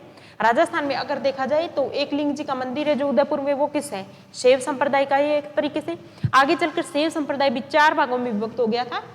कापालिक, जिसमें भैरव को शिव का अवतार माना गया, लिंगायत और पाशुपत संप्रदाय के प्रवर्तक दंडधारी लकुलिस, और काश्मीरक, ये प्रमुख संप्रदाय थे जो शैव धर्म से संबंधित है। अब नाथ संप्रदाय मानो तो नाथ का संप्रदाय के प्रवर्तक कौन थे, नाथ मुनि थे। इसके प्रथम गुरु कौन थे, नाथ संप्रदाय के गोरखनाथ थे। नाथ संप्रदाय की प्रधान पीठ, अग्रिम पीठ, अगर राजस्थान में ये पूछ ले आपसे कि नाथ संप्रदाय की प्रमुख पीठ कहाँ पर है, तो वो है जोधपुर के महामंदिर में नाथ संप्रदाय की प्रमुख पीठ है, जिसका निर्माण मान सिंह ने करवाया था। जोधपुर नाथ संप्रदाय का प्रमुख केंद्र राजस्थान में कौन सा रहा, तो जोधपुर रहा, और जोधपुर का महामंदिर है वो नाथ संप्रदाय का प्रमुख सेंटर है। आगे चल के इसकी भी 2 शाखा होगी, वैराग शाखा और माननाथी शाखा। इसमें से सवाल सिंपल इतना आता है कि राजस्थान में नाथ संप्रदाय का प्रमुख केंद्र कौन सा है, तो हमें पता होना चाहिए कि महामंदिर जो जोधपुर का है वो राजस्थान में नाथ संप्रदाय का प्रमुख केंद्र है। शाक्त की बात करूं तो जो शक्ति की उपासक है वो क्या कहलाते हैं, शाक्त कहलाते हैं। दुर्गा के विभिन्न रूपों की पूजा करते हैं, देवी के विभिन्न रूपों में अनेकानेक मंदिर भी बनाए गए हैं। अब आगे वैष्णव संप्रदाय। राजस्थान में वैष्णव संप्रदाय जो विष्णु को प्रमुख आराध्य मानते हैं, कौन कौन से देखते हैं, रामानुज संप्रदाय, ठीक है, रामानंदी संप्रदाय, निम्बारक संप्रदाय, वल्लभ संप्रदाय, पुष्टि मार्ग से संबंधित है, ब्रह्म या गौड़ीय संप्रदाय, ये सब राजस्थान के क्या है, वैष्णव संप्रदाय है, ध्यान रखना आप। रामानुज की बात करूं, संप्रदाय की बात करूं तो रामानुज संप्रदाय के प्रवर्तक कौन से हैं, इसका प्रवर्तक रामानुजाचार्य ने किया था। और राजस्थान में इसकी पीठ हमको विशेष ध्यान रखनी है, यहाँ इंडिया का इतिहास नहीं चल रहा, यहाँ हम पढ़ रहे हैं राजस्थान का। तो वो तो पता है भी रामानुज संप्रदाय है वो एक वैष्णव संप्रदाय है, और उसकी स्थापना किसने की थी, रामानुजाचार्य ने की थी। पर राजस्थान में इसकी प्रधान पीठ कहाँ है रामानुज संप्रदाय की, तो प्रधान पीठ है गलताजी जयपुर में। तो गलताजी जयपुर में किसकी पीठ है, रामानुज संप्रदाय की प्रमुख पीठ है गलताजी जयपुर में। अब वल्लभ संप्रदाय थे, इसके प्रवर्तक कौन थे, वल्लभाचार्य थे, जो श्री कृष्ण के बाल रूप की मुख्यतः पूजा की जाती है इसके अंतर्गत। इसकी प्रधान पीठ अगर राजस्थान में देखूं वल्लभ संप्रदाय की तो कहां पर है, नाथद्वारा राजसमंद में। कहां पर, नाथद्वारा राजसमंद में। दूसरी पीठ कोटक में भी है।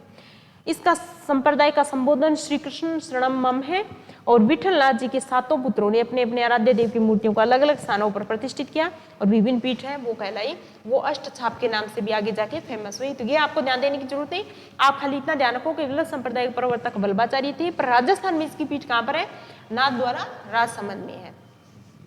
इसके अलावा कुछ अन्य पीठ है वो भी ये देख लेते हैं कहाँ पर, ये भी आती है बहुत सारी सवाल। मथुरेश जी कहाँ पर है, कोटा में, ये वल्लभ संप्रदाय की प्रमुख पीठ है। विठलनाथ जी की नाथद्वारा राजसमंद में। द्वारकाधीश कांकरोली राजसमंद। गोकुलनाथ जी उत्तर प्रदेश में है। गोकुल चंद्र जी कामवन भरतपुर में है। बालकृष्ण सूरत में, मदन मोहन भरतपुर में। अब देख लो राजस्थान में कहाँ पर है वल्लभ संप्रदाय की, मथुरेश जी कोटा में है, नाथद्वारा राजसमंद में मुख्य पीठ है अपनी, है ना, और द्वारकाधीश कांकरोली राजसमंद में अपनी, और गोकुल चंद्र जी की कामन भरतपुर में, और मदन मोहन जी की कहाँ पर, भरतपुर कामन में। ये पीठ है जो वल्लभ संप्रदाय की राजस्थान में मुख्यतः है। तो मथुरेश जी कहाँ पर, कोटा में। अब बात करूं रामानंदी संप्रदाय, तो इसके कौन थे, रामानंद जी थे। रामानंद, जो हम सबसे पहले बात की थी, जो दक्षिणी भारत से उत्तर भारत में भक्ति आंदोलन है उसको लेकर आए थे। इस संप्रदाय की सगुण भक्ति धारा की उपासना करती है। इसकी प्रधान पीठ कहाँ पर है? सेम वही गलता जी जयपुर में है, जिसके संस्थापक पे हरि कृष्णदास जी थे। किसकी? गलता जी रामानंदी संप्रदाय की गलता जी जयपुर में पीठ स्थापित की थी। इसके प्रमुख कौन थे? फिर राम पे हरि कृष्णदास जी थे, जो इसके गलता जी जयपुर की रामानंदी संप्रदाय के संस्थापक थे। ठीक है। निम्बार्क संप्रदाय, इसको सनकादिक संप्रदाय या हंस संप्रदाय भी कहते हैं। तो कौन सा संप्रदाय सगुण संप्रदाय है जिसको सनकादिक या हंस संप्रदाय भी कहते हैं? तो निम्बार्क। इसके संस्थापक इसके नाम पर ही निम्बार्काचार्य जी थे और इनकी प्रधान पीठ राजस्थान में देखें तो सलेमाबाद, किशनगढ़, अजमेर में है और दूसरी उदयपुर में, वो इतनी फेमस नहीं है। सलेमाबाद, किशनगढ़ में किस संप्रदाय की प्रधान पीठ है? यह सवाल आ जाए तो हम क्या बताएंगे कि राजस्थान में निम्बार्क संप्रदाय है, उसकी प्रधान पीठ है वो सलेमाबाद किशनगढ़ में है, अजमेर में है ये किशनगढ़। ठीक है। ब्रह्म या गौड़ीय कह दे तो इसके प्रवर्तक कौन थे? माधवाचार्य जी, है ना। ब्रह्म या गौड़ीय संप्रदाय, इस संप्रदाय की प्रधान पीठ कहाँ है? गोविंद देव जी का मंदिर जयपुर में है। गोविंद देव जी का मंदिर जयपुर में इसके प्रधान पीठ है। कछवा वंश के शासक अपने आप को क्या मानते थे? गोविंद देव जी के दीवान मानते थे, जो जयपुर में इनकी प्रधान पीठ है। ये थे अपने सगुण के। निर्गुण भक्ति धारा से संबंधित प्रमुख संप्रदाय अगर देखें तो देखो, जसनाथ जी संप्रदाय की प्रधान पीठ अभी भी कर आए हैं, कतरियासर बीकानेर में है। 36 जसनाती संप्रदाय के लिए कितने नियम बनाए थे जसनाथ जी ने? 36 नियम बनाए थे, है ना। इसका उद्देश्य व्यक्ति को समाज के आचरण को शुद्ध एवं मर्यादित करना था। इन 36 नियमों के तहत ये बताया गया था। और जो इन 36 नियमों का पालन करते हैं वो क्या कहलाते हैं? जसनाती कहलाते हैं। जाल वृक्ष की और मोर के पंख की पूजा करते हैं ये। अब कुछ परमहंस कहलाते हैं कि जसनाती संप्रदाय के वे जो इस संसार से विरक्त हो चुके हैं, ठीक है, जिनका इन संसार से गृहस्थ, ये क्या रहते हैं? जनरली जो निर्गुण संत होते हैं वो गृहस्थ जीवन में रहते ही संत धर्म का पालन करते हैं, ठीक है, संत रहते हैं। पर कुछ जसनाती संप्रदाय के ऐसे अनुयायी भी है जो इस संसार से विरक्त हो गए हैं, गृहस्थ धर्म में नहीं रहते, वो क्या कहलाते हैं? परमहंस कहलाते हैं। जसनाती संप्रदाय में भगवा वस्त्र पहनने वाले क्या कहलाते हैं? जसनाती सिद्ध कहलाते हैं। और कल की क्लास में मैंने आपको एक नृत्य बताया था, उसका नाम था अग्नि नृत्य। तो किस संप्रदाय द्वारा किया जाता है? तो जसनाती सिद्धों द्वारा दत्ते अंगारों पर जो नृत्य किया जाता है बीकानेर में, वो क्या कहलाता है? अग्नि नृत्य कहलाता है। क्लियर? सिकंदर लोदी ने इनको जमीन दी थी, ये बात हम कर चुके हैं। जीवित समाधि ली थी और ये लोग गले में काले रंग का धागा पहनते हैं। 5 पीठ हैं, इनको आपको याद रखने की बिल्कुल जरूरत नहीं है। जाम्बोजी, ये भी मैंने आपको बता दिया, जाम्बोजी थे जिनका जन्म पिपासर नागौर में हुआ था और इनके पिता का नाम, माता जी का नाम हंसा देवी था। ये हम अभी भी पढ़कर आए हैं, मूल नाम था इनका धनराज। तो यहाँ दोबारा रिपीट करने की जरूरत नहीं है क्योंकि संत हम पहले पढ़ चुके हैं। यहाँ हम क्या कर रहे हैं? संप्रदाय पढ़ रहे हैं। इनके गुरु का नाम गोरखनाथ जी था और प्रमुख क्रीड़ा स्थली इनकी समराथल बीकानेर में थी। विष्णु का अवतार पर्यावरण वैज्ञानिक के नाम से फेमस थे और मुकाम गांव में क्या हुआ था? इनका मृत्यु हो गई थी, इनकी समाधि ले ली थी उन्होंने। बिश्नोई संप्रदाय चलाया था, ये मैंने आपको प्रमुख बता दी। इनकी प्रमुख पीठ कहाँ पर है? बिश्नोई संप्रदाय की मुकाम में है। और उन्होंने भी 29 नियम बनाए थे, सिद्धांत बनाए थे, जिसमें पर्यावरण की रक्षा करना भी जो मुख्यतः है इस तरीके का। तो ये संप्रदाय क्या कहलाया? जो जाम्बोजी ने चलाया था, ये बिश्नोई संप्रदाय के नाम से फेमस हुआ। और जम्ब संहिता, जम्ब सागर, बिश्नोई धर्म प्रकाश, ये उनकी प्रमुख रचनाएं थी। ठीक है, तो ये समराथल बीकानेर में जाम्बोजी ने बिश्नोई संप्रदाय का प्रवर्तन किया। ये लास्ट स्लाइड में हम पढ़ चुके हैं और लोग विष्णु का अवतार इनको मानते हैं। क्लियर? तो ये यहाँ पढ़ने की आपको जरूरत नहीं है। दादू जी के बारे में मैंने आपको पूरा अभी भी बता दिया। संत दादू जी कहाँ से थे? अहमदाबाद गुजरात में इनका जन्म हुआ था। सांबर में आकर रहने लग गए थे और फतेहपुर सिकरी गए थे, मुगल सम्राट अकबर से भेंट करने के लिए गए थे। उन्होंने एक पंथ की स्थापना की थी जो कहलाता है दादू पंथ, और ढूंढाड़ी बोली है उसमें अपने अनुयायियों को उन्होंने सरल भाषा में ढूंढाड़ी बोली में उपदेश दिया था। ये हम देख चुके हैं, अभी भी हम पढ़ कर आए हैं, तो दोबारा से रिपीट नहीं करेंगे। क्लियर? इनके शिष्य थे प्रमुख 52, कितने शिष्य? शिष्यों को रजब पंथी 152 शिष्य थे। दादू जी के 152 शिष्य थे, 152, जिसमें 52 शिष्य जिन्हें दादू पंथ के 52 स्तंभ कहा जाता है, जिनमें 2 तो उनके पुत्र ही थे, एक तो गरीबदास और एक मिस्किन दास। इसके अलावा बखनाजी, रजब जी, सुंदरदास, जगन्नाथ, माधोदास, ये लास्ट स्लाइड में हम पढ़ कर आए हैं। यहाँ से सवाल बनता है आपका। और दादू पंथ है, उनका जो सत्संग कहलाता है वो क्या कहलाता है? अलख दरीबा। क्लियर? ईश्वर केवल मनुष्य के सद्गुण को पहचानता है, उसकी जाति नहीं पूछता। आगामी दुनिया में कोई जाति नहीं होगी। ये कथन किसका है?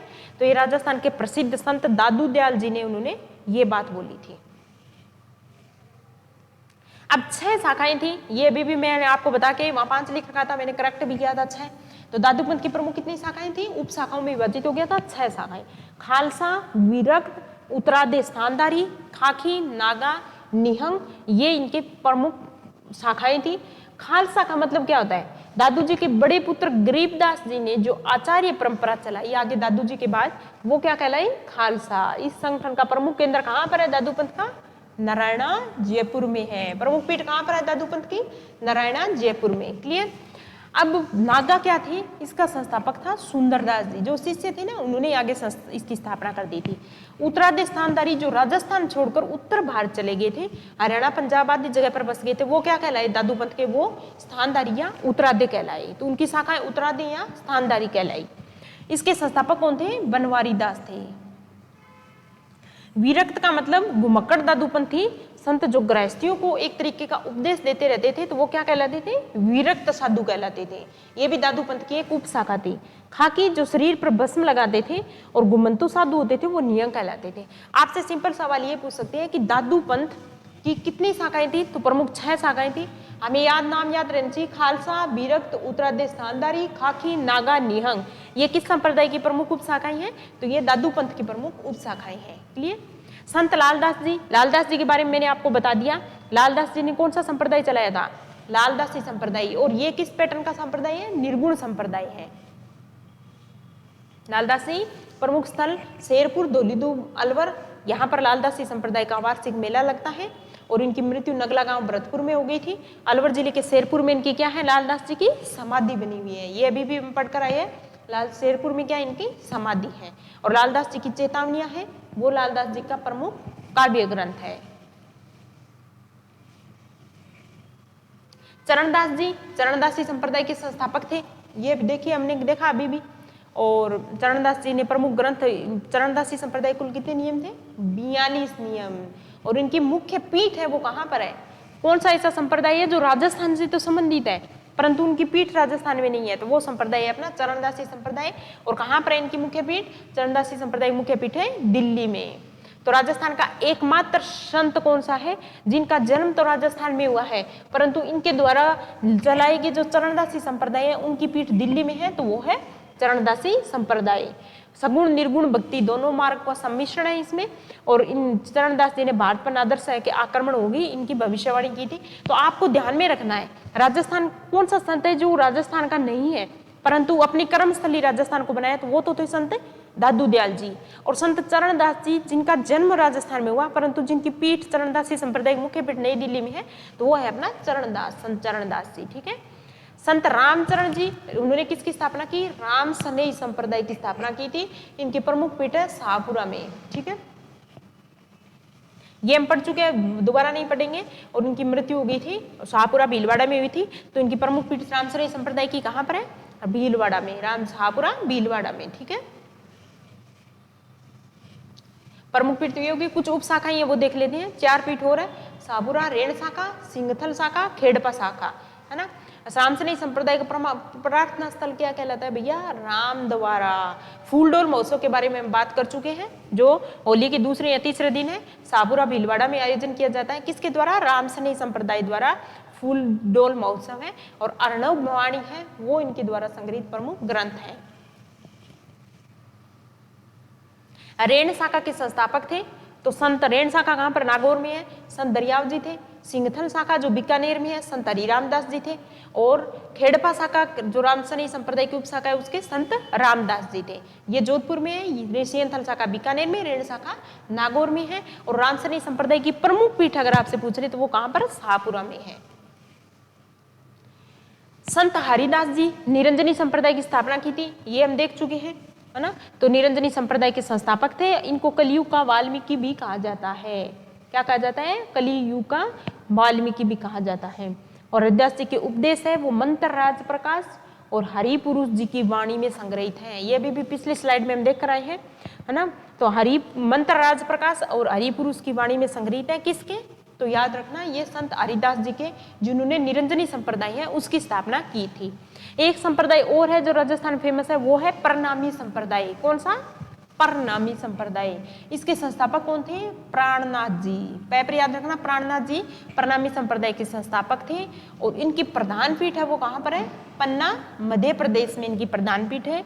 और इनके अनुयायी है उन प्राणनाथ जी के उपदेशों को कुलजम स्वरूप की पूजा करते हैं। कुलजम स्वरूप है एक ग्रंथ है, उसमें किसके उपदेश संग्रहित है? अगर ये कोई पूछ ले आपसे तो आप क्या बताओगे? प्राणनाथ जी के।